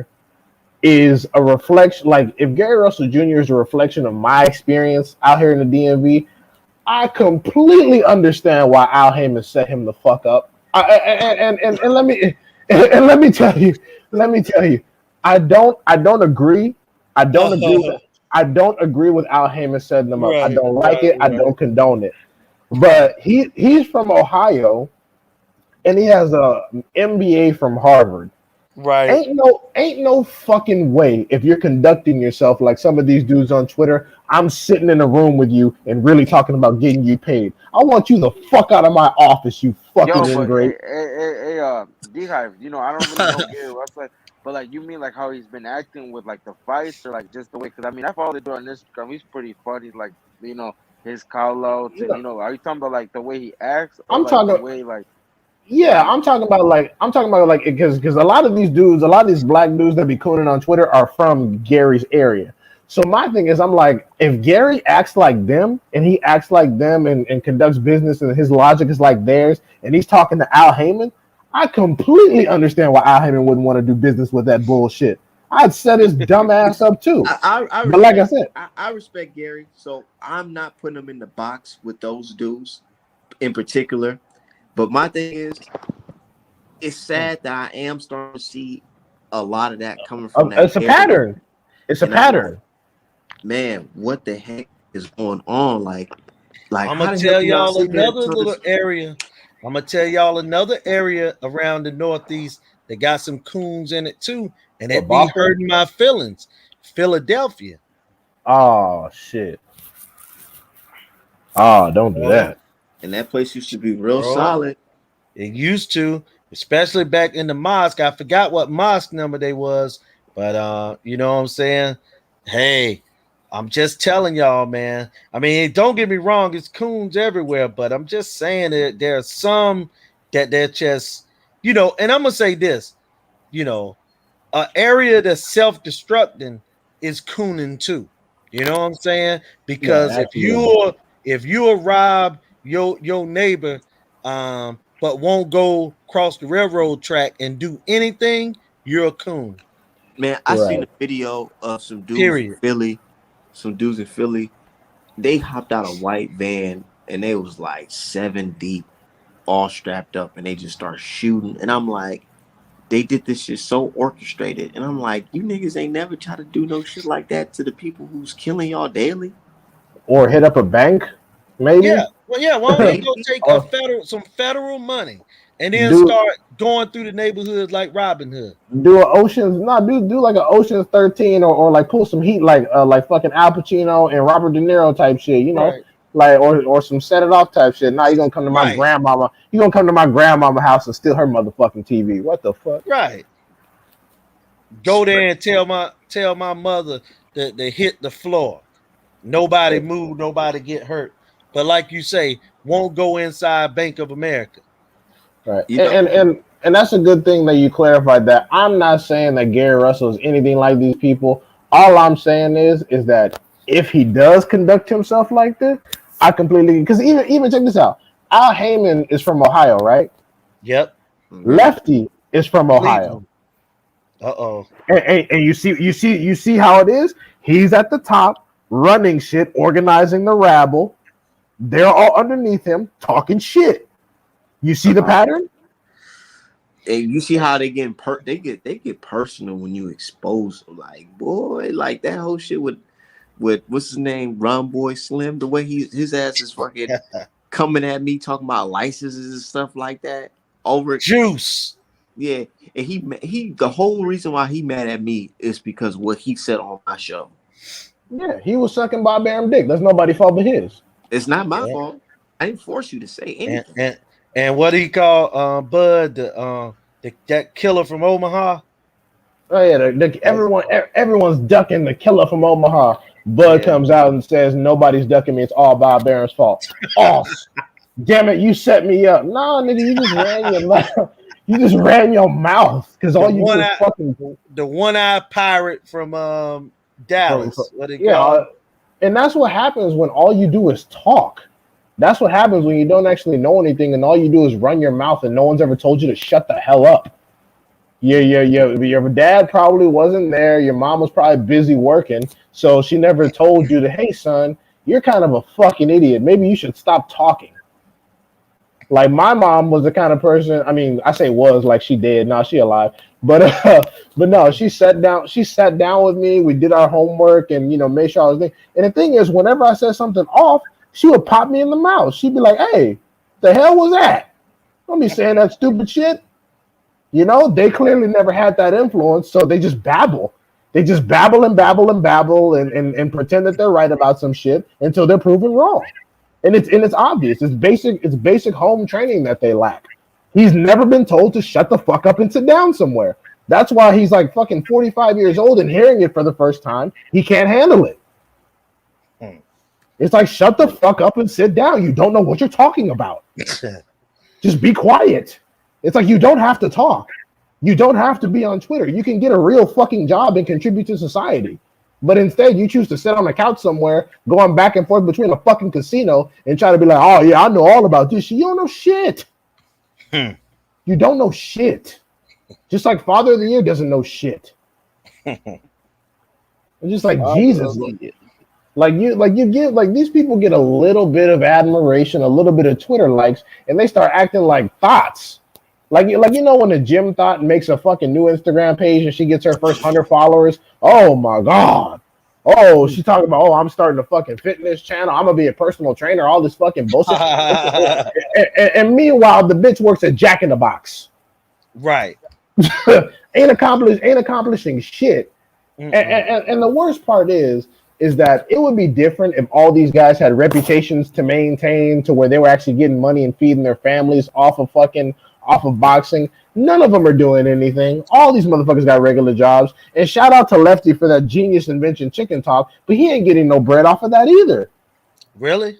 No, that's not a paid thing. That's just a space you can start. There's no ads, there's no marketing, there's no pay to enter. Al Bernstein actually commented he recommended that Lefty start charging Cash App for entry to the space. And I'm like, hey, if you want to do that, I couldn't blame you because he's had Cool Boy on there. He had Tevin Right. Farmer. He had Right. Michael Fox. He had Al Right. Bernstein. He had a Right.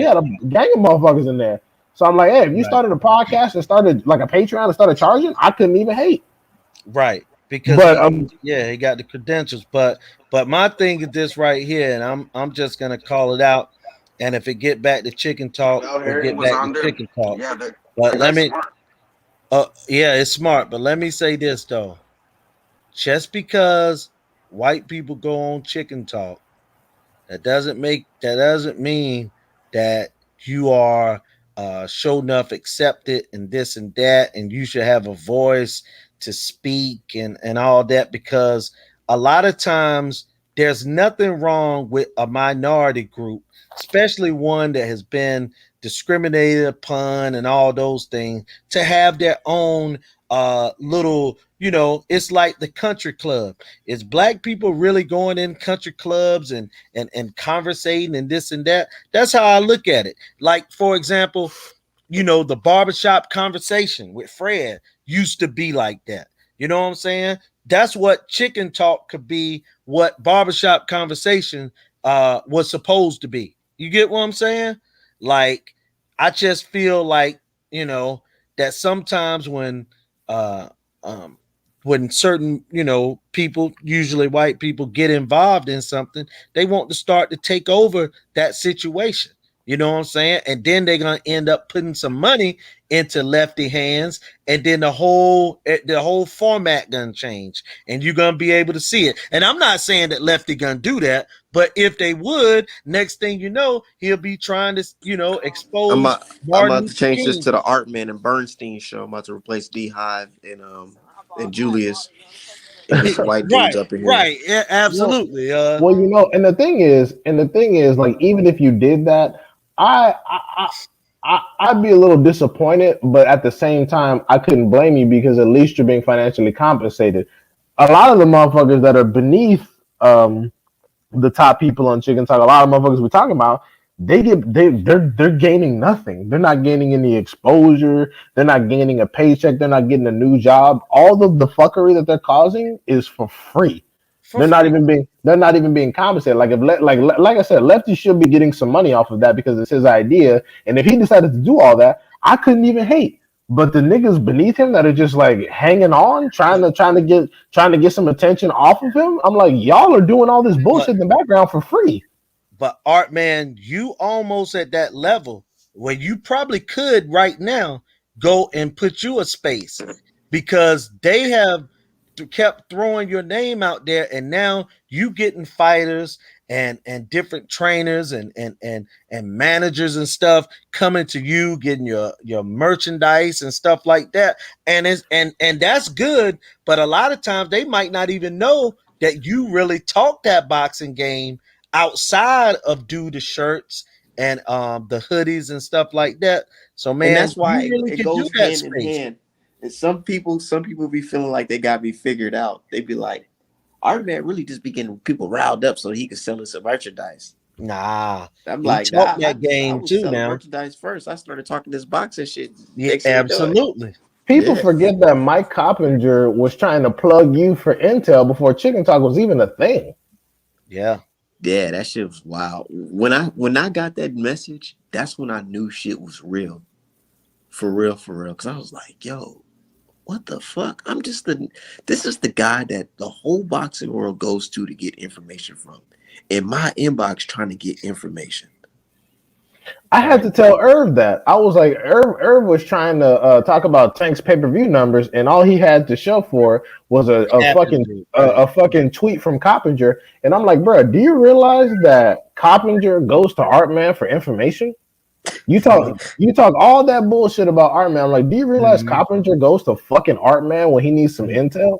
Not Right. not like it's not like he comes to me every day for not like shit Well, like well, that. no, he blocked you now because you exposed him. But I'm just like any person that calls himself a credentialed journalist that will go that far to reach out to people that he probably talks down to in his regular life. Like, come on, bro. And the thing Right, is, I'm like Irv Coppinger didn't reach out to your stupid ass. he, right. He didn't reach, he didn't- yeah, and you know why? You know why you want to know why I was on the radar? It's because the whole time while they were saying all of this bullshit, Mike Coppinger included, I would counter it. And I told people if there's some type of success story or whatever, I will tell people what happened was during that whole Wilder Fury saga shit, whole Wilder AJ Fury saga bullshit, I made it my mission to be the very first person on Michael Benson's post to counter every bullshit he says about that fight. And all the fans see my comment first, and they'll notice there's like, hold on, even though this guy sounds crazy, he is sounding pretty true. The shit he's saying is coming to life. So it's like I made it my mission to do that, even on Mike Coppinger post. So now they're in a position where they seen that I was able to prove the whole. I'm talking about $1 million of companies in boxing, able to prove them wrong over a fight that they said was going to happen, Right, while the whole world say I was wrong. It right. shows you. That's why they went into my inbox trying to get that information because they like, hold on, what does he know that I don't know? Especially, I'm gonna tell you, especially that day where both Wilder and Fury were in California, and they posted their location on Instagram, and I literally just took the time out of my life and said, you know what, I'm looking at this, and noticing that the arbitration guys in California, maybe they're linking up to do this arbitration. Hmm. And right after that, that's when that Bob Arum comment about the fight being dead in the water came out. Mhm. and then all of a sudden, Bob Arum came out. Oh yeah, we already had a venue and a date picked out. What the fuck? And it's funny because people heard Bob Arum say that and didn't want to come to the realization that this man had been lying to them for the past year. I'm like, bro, this nigga has been spending millions of dollars in court talking about the fight can't be made for X, Y, and Z, and he just said they already had a date and a venue picked out. Fast. Absolutely. And Eddie Hearn Yep. felt betrayed. Eddie Hearn talking about some. It's like they fooled me, nigga. Duh. What And, the Yeah. and fuck? Eddie Hearn's so stupid. He probably thought that the fight was on too, and he's 50% of the party responsible for making it, and he ain't had no venue. He was just like, "Oh man, once the arbitration ruling comes back, this is gonna be good. We're gonna set up the fight." Aram, meanwhile, Aram know the truth the whole damn time, and it's like, "Oh boy, I know Tyson Fury is gonna have to fight this crazy nigga again. Oh, good Yeah, lord." let's. But the whole time it was really on some. Let's just buy Tyson Fury some time to get back in shape and all that shit. And Right. that's another thing. That should really tell y'all that whenever Top Rank talks about we ain't got money for the fight, that's bullshit. They literally spent tens of millions of dollars in arbitration against Wilder for some shit they knew was already gonna happen. They just threw away probably $15 million smooth on legal fees and arbitration just to buy Tyson Fury some extra And fucking then when time the for. fight did well, they're Absolutely. like, "Damn, what the fuck?" Like, nigga, Absolutely. y'all literally could have did this shit a long time ago. Could have just And went on and made it official. nah, Tyson Fury might have fucked around and lost. Yeah, Exactly. It did buy him time. He Right. might have. He went back to the UK, juiced up a little bit, and then he came back in solid shape. Did he juice up or did he eat wild boar? Boar Oh, balls. right. he He juiced up, bore man. And there was a testicles. whistleblower. There was a whistleblower in the camp that sent Tay Jones a message naming the exact drug he was going to be on and the exact type of no, The cocktail. he didn't say what type of thing that he's using to flush it out, but he said, yeah, he named it. He's like, yeah, he's going to be on this and this and that, and there's no way you're going to be able to find out because they use a great masking agent. Yeah, that's the reality of the situation, and people Mhm. and then people act like this doesn't happen, but then they'll go back in time and look up a motherfucker when he got a jaywalking ticket from when he was in seventh grade and shit. You can find all that. But then when Bob Aaron lies to your face for a year, said, "Oh yeah, we already had the date in the venue. We were just bullshitting." They're like, "Oh okay, well let's just move on like that didn't happen." Excuse me. Right. Hey, Beehive, you kind of in and out. Oh, I am. Yeah. Am I good now? What you think, Julius? Yeah, I can hear him clear. Okay. Okay. Yeah, nah, but it's just bullshit, bro. And then when they talk about, oh, we ain't got no money for the fight, da da da da da. Meanwhile, we got money to piss away on fucking arbitration. Yeah. And that was, and like you said, that was the plan the whole time, to just go ahead and buy Tyson Fury some time. He could cycle off and do everything, and if Dude, he didn't, some coke, get that out of his system. I'm gonna You keep it know, 100. I feel like Wilder had better chance of beating Fury if the fight was in July, like how it was planned, because yeah, they really caught Tyson Fury off guard, where it was like, damn, bro, like I don't have time to do what I need to do, and it's like, think about it. Even if he had COVID, you don't push the fight back 3 months. 3 months, bro. right. That's And enough time to cycle. and also too, Top Rank is real big on not trying to put fights around college football and college baseball, and college basketball and NFL and this and that, but they put it right in the slap in the middle, of college football. So yeah, man, it was just, the whole thing was just And strange. then on top of that, I feel like they had something going on with the what you call again, the commission as well. Is because like I have never ever seen that before, where the commission was already on dirt with you before you even get to the fucking, like, what's the point of even having the little fighter meeting where they discuss the gloves? What's Oh, the the point glove of even selection. having that if you're Right. telling the guy no matter what you say, the gloves are approved? And then you look at the gloves, and not just one glove look all faulty. All of the gloves look exactly the same, all faulty. My question is because I understand that most athletic commissions in the United States only require two pairs of gloves, which is why the Marcus Brown better be if I had some bullshit because they require four pairs of gloves. And I get all that. Why the hell did Tyson Fury have like 20 fucking pairs of gloves? Yeah, He had like an entire table full of the same damn gloves, absolutely. and he had like 20 copies of the left one, 20 copies of the right one, and the commission said he could pick the best pair out of all the sets that he likes. I'm like, what in the shit? I could have sworn that both pairs were supposed to be vacuum sealed inside of plastic, and Exactly. and then you open up one so the opposing team can inspect it, and then they sign off. What the hell? You literally had like 20 or so different gloves, none of them wrapped in plastic, all looked like they had been beat to hell. But then you only find one single glove of Wilder's pair. Right. And nigga, you cut that shit open, and that shit looked at what? Man, it's like this, dude. I get it. They're horsehair gloves. But you can also get your gloves custom made where they put fucking used horsehair where it's already fucked up. All it has to do is just weigh the amount that is supposed to amount. What, 16 ounces, 12 ounces? It's 10 supposed to make ounces. it, but Right. it doesn't change the fact of how durable the horsehair is inside that glove. The dude who's a Tyson Fury fan literally came on my show and said, "Yeah, man, I tried to purchase some gloves, and they said, yes, I can give you some gloves like Tyson Fury's gloves, where, yes, you're gonna have horsehair, but it's slightly used horsehair, so when you start punching, it spreads around, it moves around." Amir Khan told us that before this was even a thing. Because Amir Khan, I think who did he accuse of fucking him over? I think he was he talking about Canelo or was he talking about somebody else maybe? But Canelo. but when he got fucking destroyed. But yeah, no, he was talking about it. He said, yeah, like because Amir Khan likes to use Grant, like he likes to use Grant some. He says, yeah, Mhm. you can call the manufacturer and get the materials made to your specifications.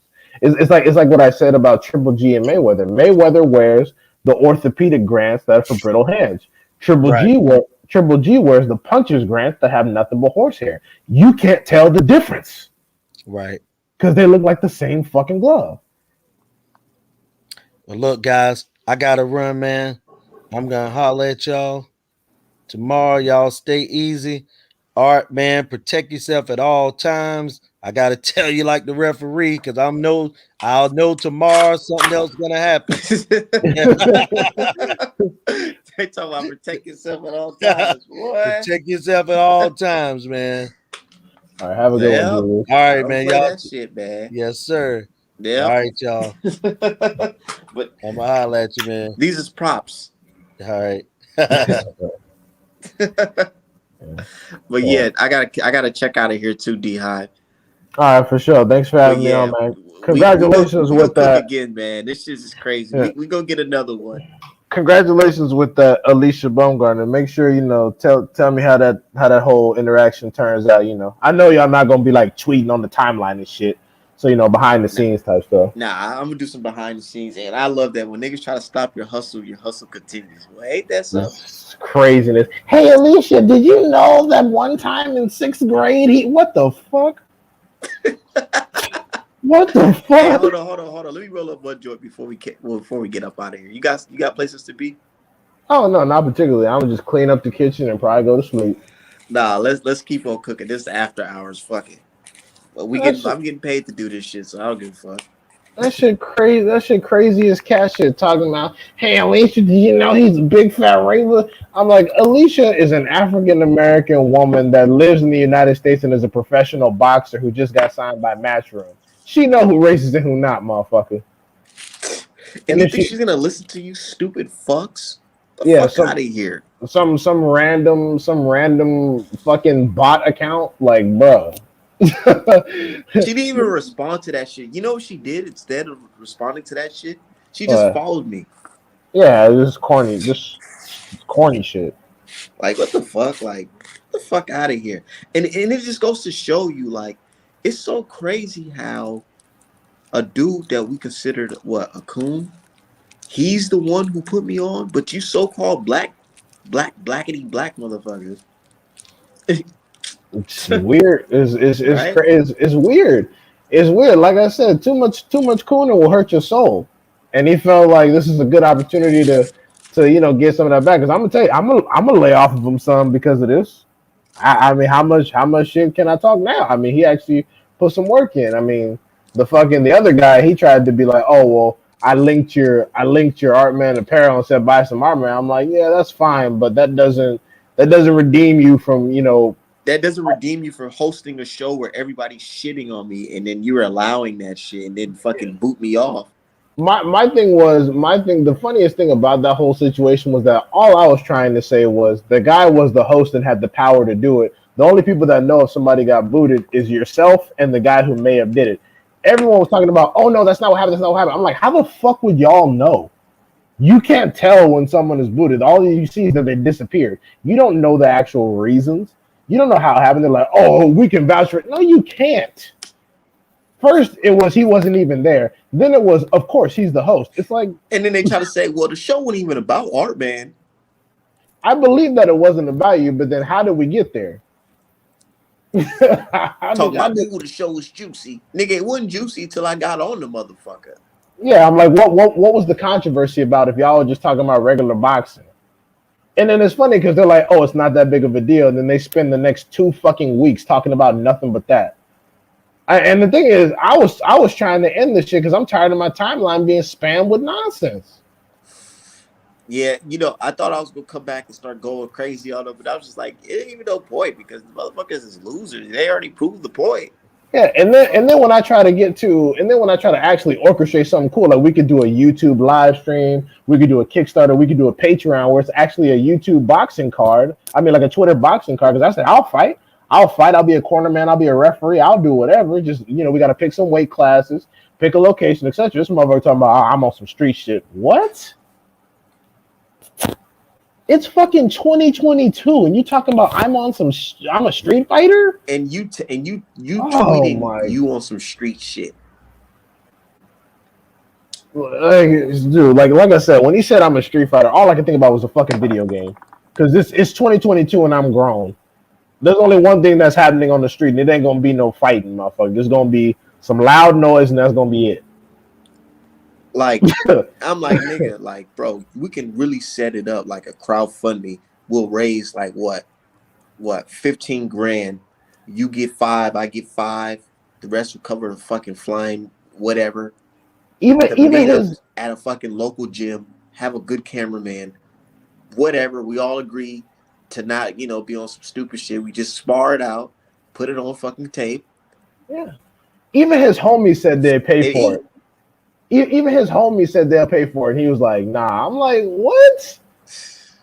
Cause you I'm know what time like, it is. I'm just like, that shit don't make no sense. If somebody had a real live boxing Twitter card, I would totally sign the fuck up. And I think it's good. Like Vivi was talking that shit. I was like, oh, okay, cool. We can get it cracking. You on the East Coast? He didn't reply. I'm like, exactly. Let's set it That's up. Let's yeah, set it man. up. And they think that it's gonna be some ambush type situation. I'm like, no, we'll follow the traditional boxing rules. We can have a third party from the gym that's actually like an amateur ref or something. Ref like the gym. We can pay the gym some money to lease it out for like an hour or two. However many fights we gonna do, however many rounds. Like it can be a legitimate thing. But again, you get into that type of plantation mentality when you talk about conducting business. They just recoil. It went from being okay, we talking shit on Twitter, but now let's make something real. What Nipsey say? Get your lawyer on the phone. We can make it real. Let's make it fucking real. Nah, I'm a street nigga. I'm like, really, bro? Like white people and Asians are talking about how to take over the country and get political power, and you're a straight nigga. Like, oh my god! All right. You a street dude. My dude, you talking about set that up for sure. And that's the funny part. I'm like, dude, I got people who really think I'm a boxer for real, like that want to see this shit. They want to see they see Jake Paul and all that shit. Bro, they wouldn't mind seeing a boxing Twitter card, bro. My whole thing was number one, this is a good way for healthy way for black men to settle beef in a competition. Number two, there's no risk. And nobody got to die or no crazy shit like that. And number three, you'll be financially compensated for your time. That was the biggest thing. Black people getting together, breaking bread. But again, when you get into that plantation mentality, you talk about business, motherfuckers try to get crazy. Now, this makes the second person who ducked the smoke. I even told Ishay Smith. I don't know if you remember Ishay Oh, Smith. He's like, I oh no, I'm remember. too old now and I don't do this no more. I'm like, nigga. Yeah, I remember EJ. And the thing is, at least EJ was a professional fighter at one point and remembers the paychecks. This boxing Twitter card is probably gonna be the most publicity and pay these dudes have gotten at one time, and they still like Nigga, nah. the most publicity this nigga ever got was reposting that kill your local pedophilia shirt. And my thing is, I'm like, okay, that's a nice shirt, but are you gonna actually put in the work? Oh no, you're not. Okay, so then why are you advocating for shit like that? You're not gonna be the one pulling any triggers. I'm like, it's weird because he talks about how, oh, you ain't no killer, you ain't no this, but here he is talking about I'm a street dude, I'm a killer. Like, you're making fun of people while doing the same exact goofy shit. Like, it's nuts. And my thing with dude was I didn't even have a problem with him.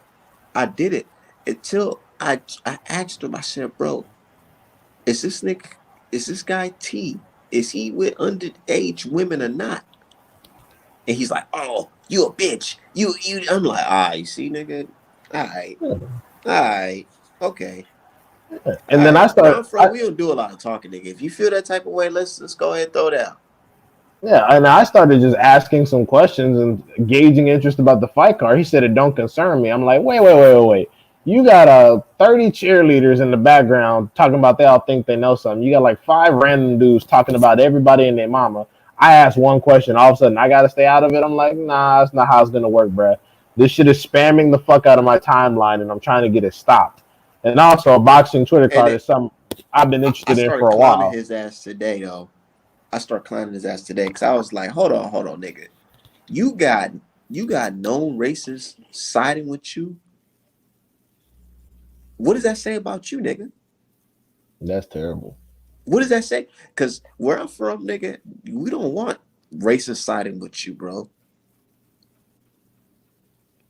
Yeah, that kind of shit. When you over here, just because one person's getting clowned, and that other guy that got Sugar Ray Robinson as his profile picture. I don't know if he's black or not, but I'm like, are you really gonna sit here and side with Father of the Year? Like, really? And the thing is, you don't even know what's going on. He's over here calling you art woman and shit. And I'm like, so this is the side you're on? I'm like, okay, that's an awful look, but okay. I'm just These like, dudes. wow. Hold on. Hold on 1 second. Give me 1 second.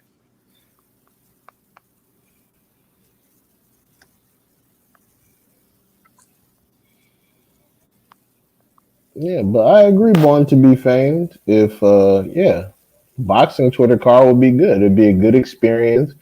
And the thing is, we get to see who's actually just talking boxing and who actually probably knows the sport a little bit. I'm not saying that you have to be some expert level boxer to talk about boxing. I'm simply saying we get to see who boxes and who just talks.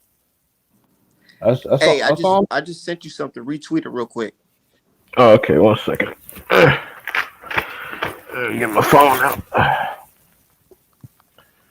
Is it a message? Yep. Okay.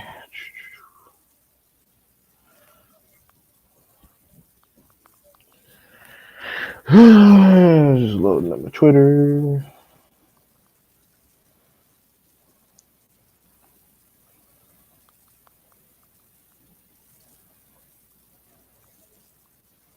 Oh, okay. I just got it. Oh, okay. Yeah.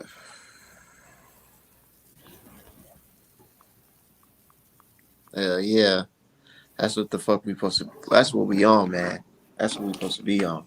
And niggas be on some fake shit. Like, man, we just gotta do these dudes dirty, man.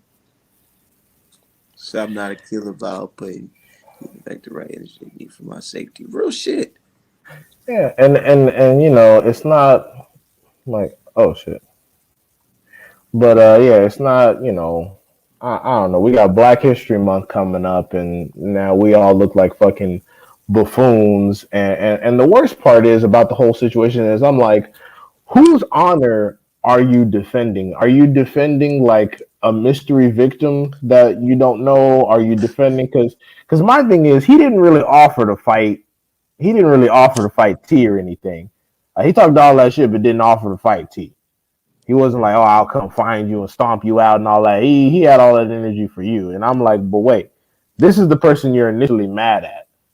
So how come you're not threatening that person? You put on the T-shirt, but didn't threaten his life directly. But you're a kid. Like it's just all over the fucking place, bro. And he wearing that shirt. Like, what is that? What is that? What is that doing? Like I agree with the slogan, but you shouldn't wear the shirt if you're not willing to put in the work. That's like motherfuckers that wear like go vote T-shirts and don't vote themselves. Like you just look like a fucking asshole. Like you just look like a Vote or fucking die. yeah. Like you just look like a fucking asshole. Like you're talking like oh let me like how long have you had that shirt with zero bodies on your resume? Like you probably haven't even killed a decent sized roach. I don't even know what the fuck. Like I don't even get like what made you even buy that shirt? Did you go to a fucking rally and they were just handing those out? Like what made you spend your money on that shirt specifically? Like and what's even worse is like if you have a cousin that like owns a t-shirt printing business or some shit and you had that made specifically to spark a Twitter beef, wow.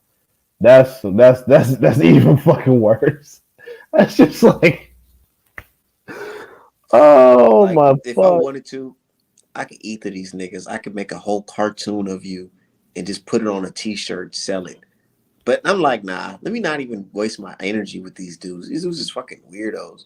But like you say, it's Black History Month is coming up, and what are these guys doing? Oh, shitting on black entrepreneurship. Well, the thing now, I think what you need to do is just create a lot of separation. Create a lot of separation. Don't engage. Don't talk to them.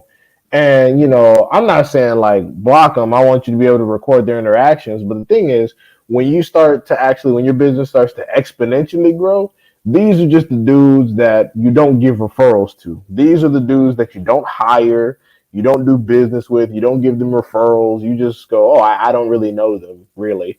And all they're gonna do is have screenshots of them tweeting at you looking dumb. Yeah, I remember I said this back to Art Man back in 2021. Yeah, I said he was a pedo with no evidence. Oh shit. You see what I mean? Like all that does is devalue their 'Cause credibility. one thing I noticed though, through all the hate, is my channel and who I am grows. It grows no matter what. Like go back and just look at my old videos from what? Early in 2020.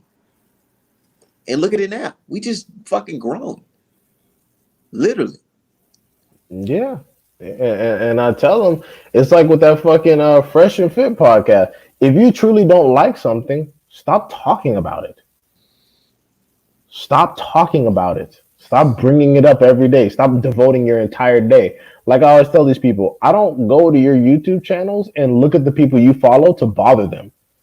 I don't want to associate with you. I do not like you. Just like your favorite fighters don't fucking like you. Canelo don't like you. Benavidez don't like you. Chocolatito don't like you. Usyk don't like you. Fury don't like you. These motherfuckers do not like you. And 9 times out of 10, knowing you would reduce would like reduce their reputation. I'm like, why do you think Gary Russell probably don't follow none of y'all niggas? Because when he probably look at the shit on y'all timeline like, fuck. Ugh. I don't want to be associated with that bullshit. Yeah. Shit, Ron Boy thinks he's connected because he comments on Buzz and Ellerby's Twitter every now and then.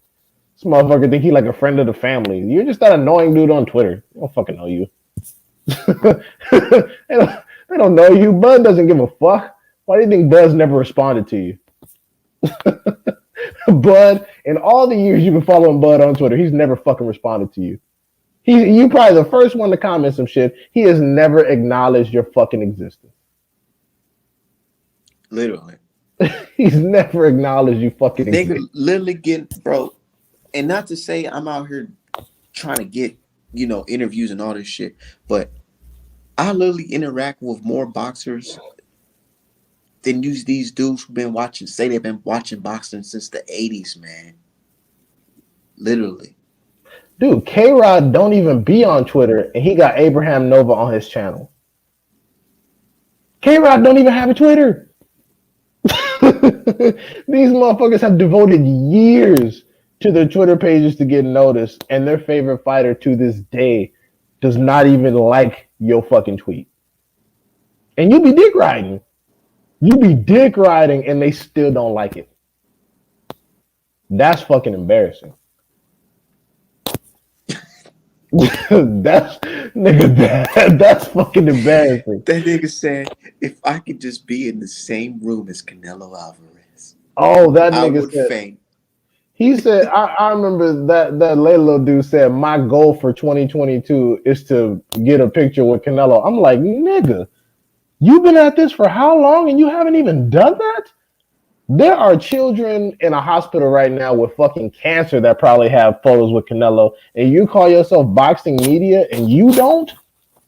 My God, what the fuck have you been doing? And one thing I noticed from just doing this boxing shit, sometimes you shouldn't like approach the game where you're just like, oh, I need the boxers. I need the boxers to do this or whatever. Don't be on that groupie shit, because at the end of the day, these people are still human beings like us. Yeah, Learn how to make shit where shit comes to you. exactly. That's why I mentioned Ohio. That's why I mentioned like Heyman from Ohio and Lefty from Ohio. Lefty didn't go out there sucking dick. He simply created a space and people came to it. And that's why people gravitate toward chicken talk. All y'all niggas out there sucking dick, looking like groupies, your favorite fighters are fucking ignoring you. Well, I went to the I went to the Gary Russell fight and I got a few photos with some randoms. Okay, yeah, you and a bunch of other people. That's not special. And these aren't world champions. These are fucking prospects coming up in their career that got some hype on them. Regardless of the amount, I've done business with your favorite boxer, Right. nigga. Commercial transactions. They trust you enough to purchase a product and a service simultaneously.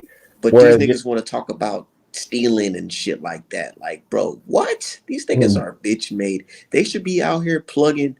They should be under every boxer. If they talking about anything, you should say, hey, man, if they talking about some merch or whatever, they should be like, just like how that dude was, you should go fuck with Art Man Boxing. You should be trying to fuck.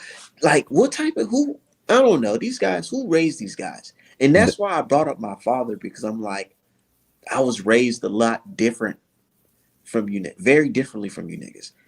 Probably because my father was in my life. I don't know. that's probably a big situation. That's why I said it's probably that's why I said about him. I was like, your father probably wasn't around, and your mom was too busy trying to provide for the household to tell you to shut the fuck up. She wasn't around to listen to you, so therefore you just keep running your big ass mouth, and you don't know what you're talking about. Like I Yeah, said, my mom had the luxury of being able to sit down with me, do my homework, and then whenever I said some stupid shit, she would just be like, "Hey, shut up. That's stupid."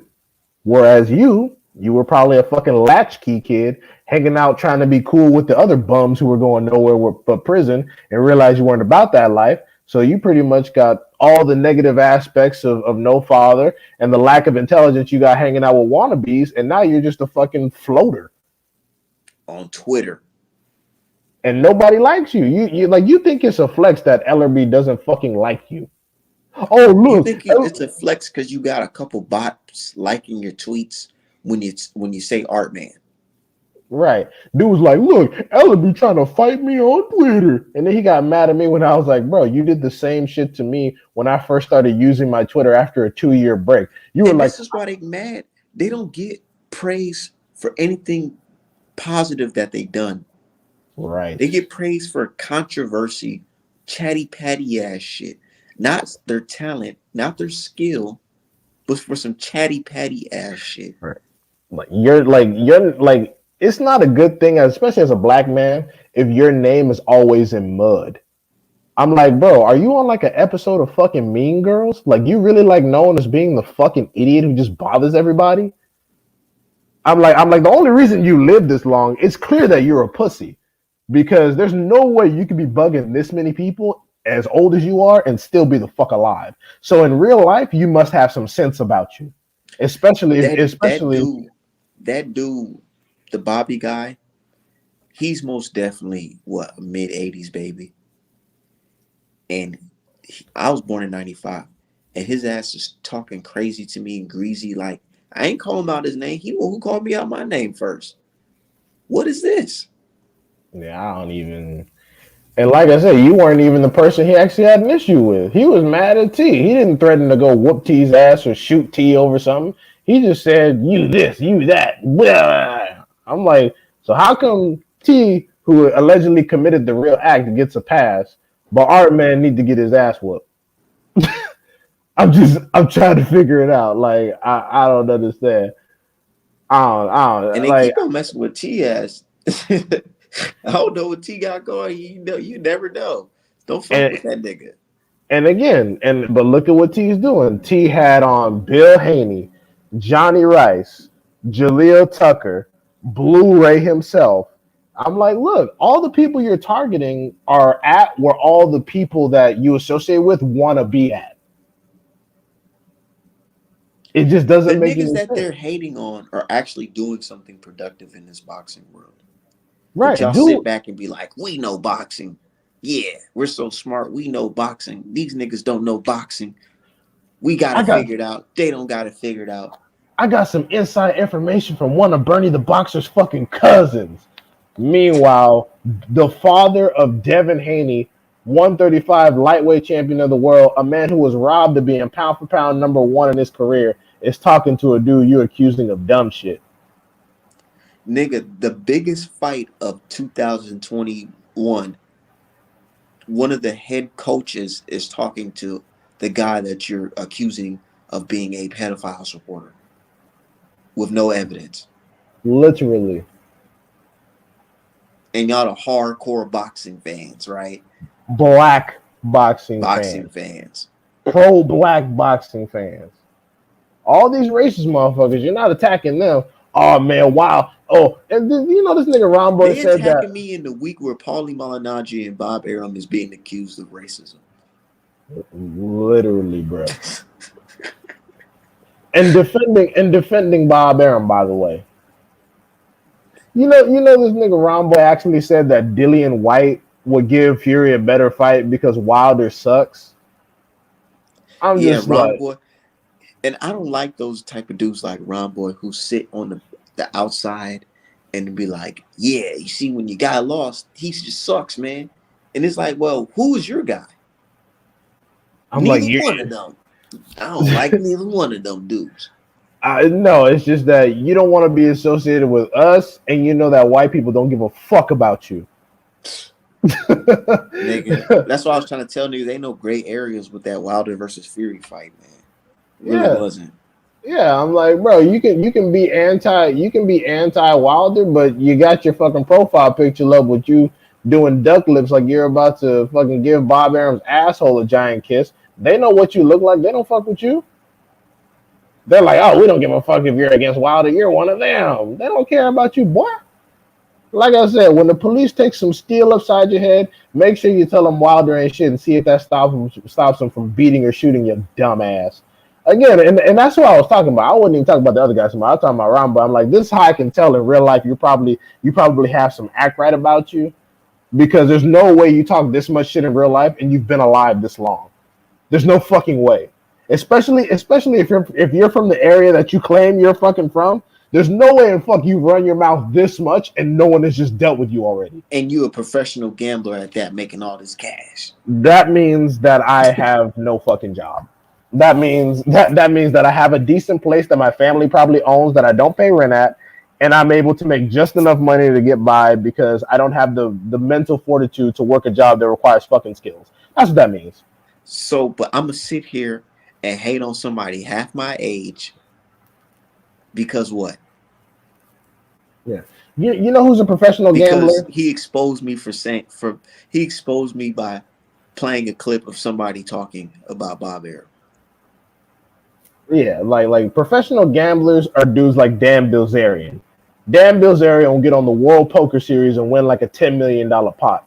Not a nigga who plays slots or gets lucky on roulette every month to keep the fucking lights on and keep the cell phone on. That's not a professional gambler. I'm afraid you're unemployed. You're unemployed. That's what that means. Dude's a You're bitch, fucking man. you're fucking unemployed. You live in a house that your family owns, so you don't have to pay that much rent, and you make just enough money every month to keep food in your stomach, keep gas in the car, and keep your fucking cell phone on. That's it. You're unemployed. Like it's not like a real thing. It's not a flex because like you're not winning the World Series of poker. The crazy thing is, man, when I first seen dude, I swear I thought he was like, when them trolls, white trolls, they'll get like a random black profile picture of some obnoxious looking, weird looking black dude. Yeah. And you'd be like, oh nigga, that is clearly not a real person. Bro, I swear I didn't think that was a real dude. And then come to find out, I'm like, then he posted like a little video. I was like, oh shit, this nigga is real. He actually looks like that, where this nigga's beard is black as hell. And he's 40 something. So you can tell the nigga got that damn Beijing hair dye in. And he really takes photos like with duck lips. That's his actual default picture face. I'm like, do you realize that like in the mid 2000s we were making fun of bitches for doing that shit? That's like what white girls do to make themselves have lips in photos. They do the duck face. Like, look at me, like to poke their lips up. And I was like, that's how you take pictures? That's like Nigga, let's default. let's get to the real. What do you think about Regis Prograde fight? Oh shit. I don't like him signing with Probellum was already like a whatever fucking move. But now he's fighting some MTK fucking garbage. I'm like, all right, I Do you don't think like it. do you think it's because of he signed a pro bellum because of the money situation, or is it just like he wanted more opportunities? I don't get it because I'm just so confused. Why would he sign with them? To me, it seems like that. It seems like a situation to me where he wanted a steady paycheck for some buns ass opponents. That's what it seems like to me. He wanted to beat up some booty ass opponents where his probability of success is very high, and he getting a steady paycheck for that bullshit. Because you saw you like we was making fun of his workout, fucking my 140 pound diaries and shit. So he clearly don't want to move up to where the money is, and everybody else is busy but him, and he over here fighting fucking Tyrone McKenna. It's like, oh my god. I mean, I know Antoine busy. I know Haney chilling, but he talked shit about Tank. We know Tank ain't gonna fight him. He talked shit about Matias. Matias just got finished with a fight. So they try to make that happen. I mean, I'm gonna give him this one because a lot of the other 140 pounders are busy. But after this, man, you better fucking fight somebody, Regis, because bro, I'm about you 34, nigga. Okay, Taylor don't want the smoke no more, and if you don't want to follow him to welterweight and try to get some revenge, then after this fight, bro, you better make some shit happen. Because I know everybody busy. Like Pedraza and Ramirez are fighting each other. Haney's still at 135. Antoine Russell got Postal. Taylor got Catterall. Fucking so I know the top motherfuckers is busy. But after McKenna, niggas, hey, Yeah, after this, and then you bet. a lot of fighters are in a position where their next fight really shows a lot. Like literally, like Canelo, he's in a tough situation. Like, bro, you can't. You're in a situation where you just can't run off and fight Macaboo, bro. The backlash is just too heavy, man. So, Yeah, do you want to man. take the risk of fighting Charlo? What if he doesn't follow script? I mean, the way Charlo been talking, I feel like he now like I respect the fuck out of Canelo. He's the best. Like, I don't that bullshit. So, God. I don't know, man. I feel like he'll go ahead and take whatever paper, like, oh my god, 10 million. Whoa, this is great. Whoa. Oh, plus pay per view. Holy shit. I feel like after that he'll be talking about retirement. He'll probably gonna travel the world, have two more kids, buy a fucking two Lamborghinis. Nigga think he Floyd and shit. Because I swear, because you gotta put. I feel like we think like this because we put ourselves in their shoes. Because I ain't gonna lie, you telling me that yeah, I can go in there and try to win and beat them and become an even bigger star, but you're telling me that I get a guaranteed check to just go in there, do my best or whatever, and I just get to retire and relax and just, you know what I'm saying, take my old lady out to Costa Rica and shit. You know what I'm saying? Have three Buy a more bunch of kids. buy a bunch of cars from the 1950s and some fucking sneakers. Like, man, Sneakers and all types of shit. yeah, hey babe, Be like, man, we're going to I Italy. I'm respect the like, hell out this nigga, man. yeah, exactly, man. It's just booty. Like, I don't know. I mean, his mentality, I don't know. I Like, mean, even Plant, he sold it to me. I ain't gonna lie. The first time he sold it when he told Canelo, "Oh yeah, you a pair cheat and all that shit." Yeah, that shit got me pumped. But then it just like, then the second interview was just like you pointed it out. You was like, "Man, what's up?" Shit, he sounded like the way he was sounding before. it was just horrible. Literally, fucking Callum Smith had more confidence, and that And nigga had no chance. and then during the beginning of the fight, before he got in the ring, like they showed him, like they enter the arena and they're walking to the dressing room to change up and all that. You can just feel the nervous energy him walking with his wife. I'm like, oh shit. It wasn't. That's the thing for me. It wasn't even nervous energy. It was just like they knew the outcome already. Because Yeah, that's what I'm saying. It was like, yeah, it was like you could feel it, man. the reason why I say that is because other opponents that have faced Canelo that I knew had no fucking shot of beating him, they were more confident. That's how I knew the W's were at least legit. Like, look at Amir Khan. When that fight got made, I knew for a fact Amir Khan was gonna get fucking slaughtered. I knew he was gonna get destroyed in one or two fucking punches around the middle of the fight. Amir Khan had all types of confidence despite having been knocked out 2 or 3 times before that. And the same goes with fucking Angulo. The same goes with fucking Kirkland. Like I said, Callum Smith, Billy Joe Saunders. I knew Billy Joe Saunders wasn't winning shit. I knew Billy Joe Saunders was gonna lose that fucking fight. Yeah, like nobody in the fucking world picked Billy Joe Saunders to be able to beat Canelo at 168. At 160, it might have been a 50-50. 168, hell no. Even Billy Joe Saunders, you can tell he was like, yeah, I'm a good fighter and all, but I already know I'm gonna lose this shit. Fuck it. Well, no, like what I'm saying is that leading up to the fight, Billy Joe Saunders, he was just happy to get a paycheck, but even he had more confidence. Like I guarantee you, even he didn't think Canelo was gonna knock him out. He thought he just might get robbed on the cards. He didn't know. He didn't. Yeah, he figured he'd do his best. And then even in the ring with Caleb Plant doing that whole "you like my skills" shit, shit's just gay, man. I mean, it's funny acting. Sorry. Yeah, it's just that like if he hadn't have done that, then there would probably be no cause for suspicion. But the moment ESPN and all the other major news all the major news outlets played back the audio, it was like I wish I'd never seen that video. Yeah, it looks bad. Because now it got me thinking like, what's really going on? It looks bad. That's a bad look. You like my skills? Not bad for 21-0. It's like, nigga, this is a fight. If you're gonna this be man talking, is trying to take your belt away from you, and you're telling him, you like my skills. if he was running his mouth and then got some punches off, like trying to distract him, I'd be like, oh, okay, cool. But he just stopped throwing and looking at him. You said you like my skills, and Canelo literally beat your ass like he stole something when he hit you with that left hook, chasing you down the damn ring, literally skipping towards you. And then the way, like, you know how I knew it was over? When Plant got up so damn fast and started running to the ropes and then bounced off the ropes, I said, oh, shit. Shit, I knew. You know what I'm talking about?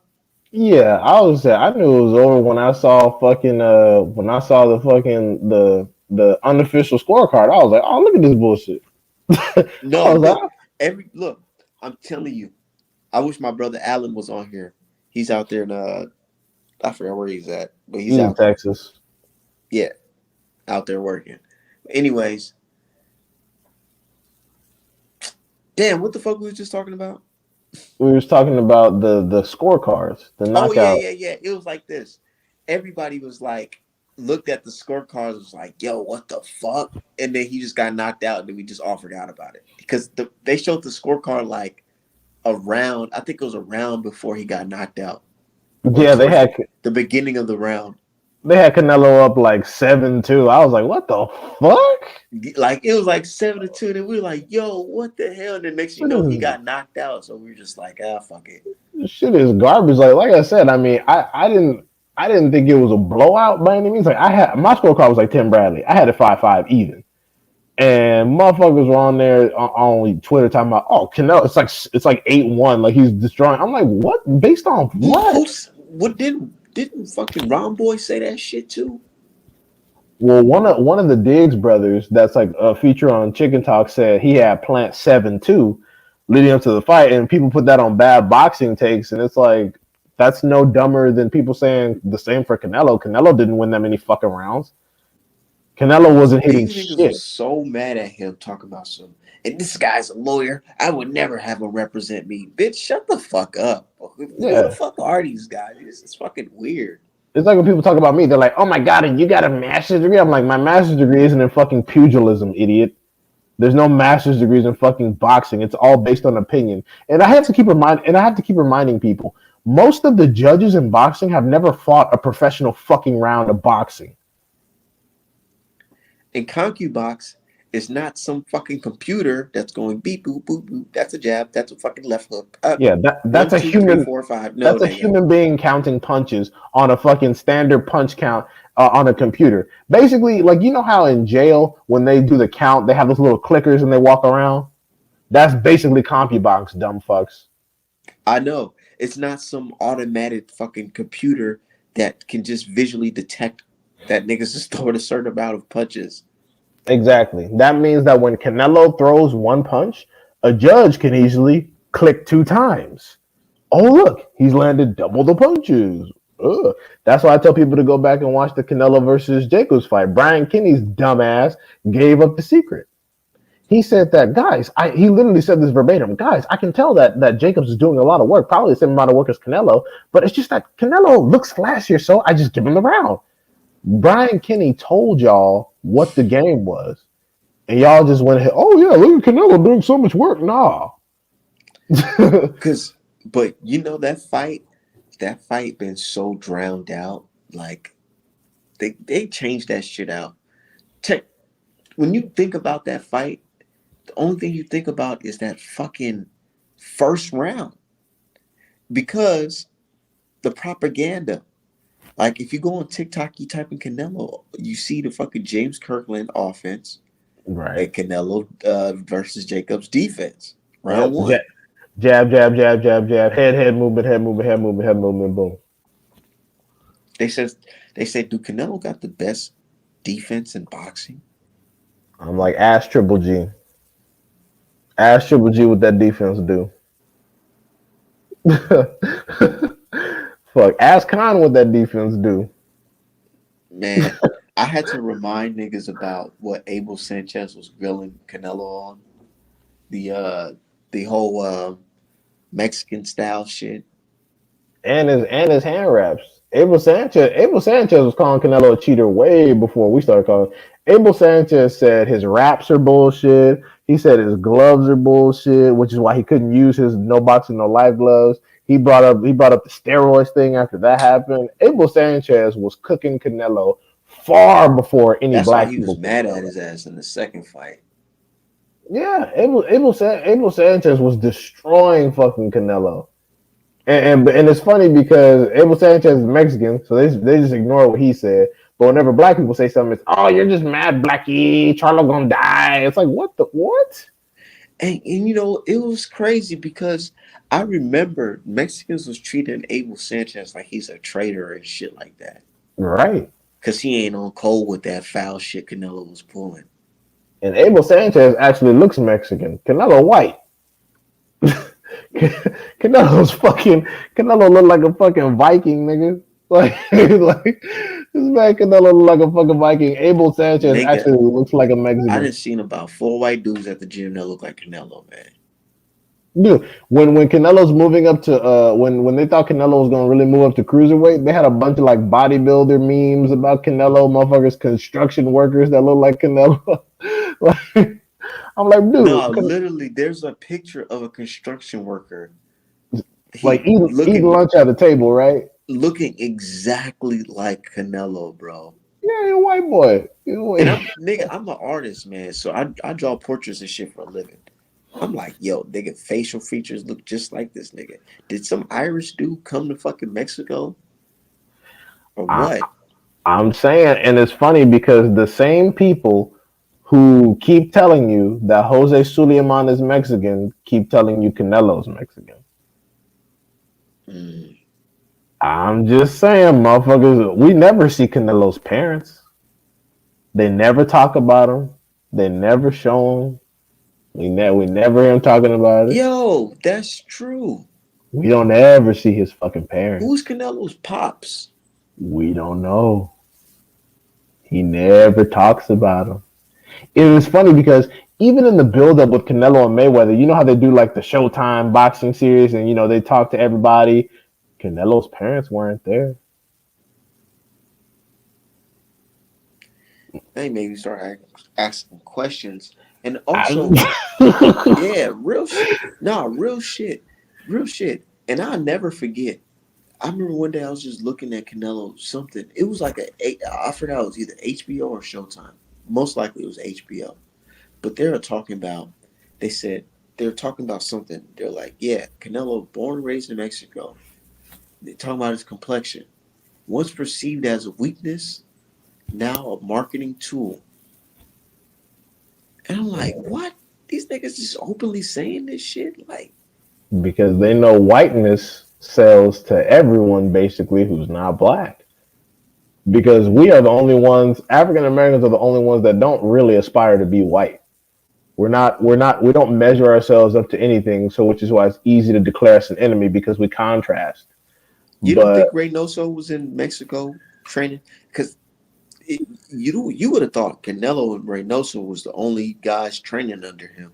no, Reynoso knows everything. That's why he doesn't run his fucking mouth. That's why Reynoso doesn't talk to media by himself without instructions. But my thing is, you never see Canelo's parents, and if they're both dead, then well, that would make a lot of sense. So basically, we'll never know anything. Why? We got to start looking into things. I feel like Canelo. I don't know. I'm just saying some shit. I could be wrong, but I feel like Canelo got into boxing because they was picking on him for being motherfucking a white complected Mexican.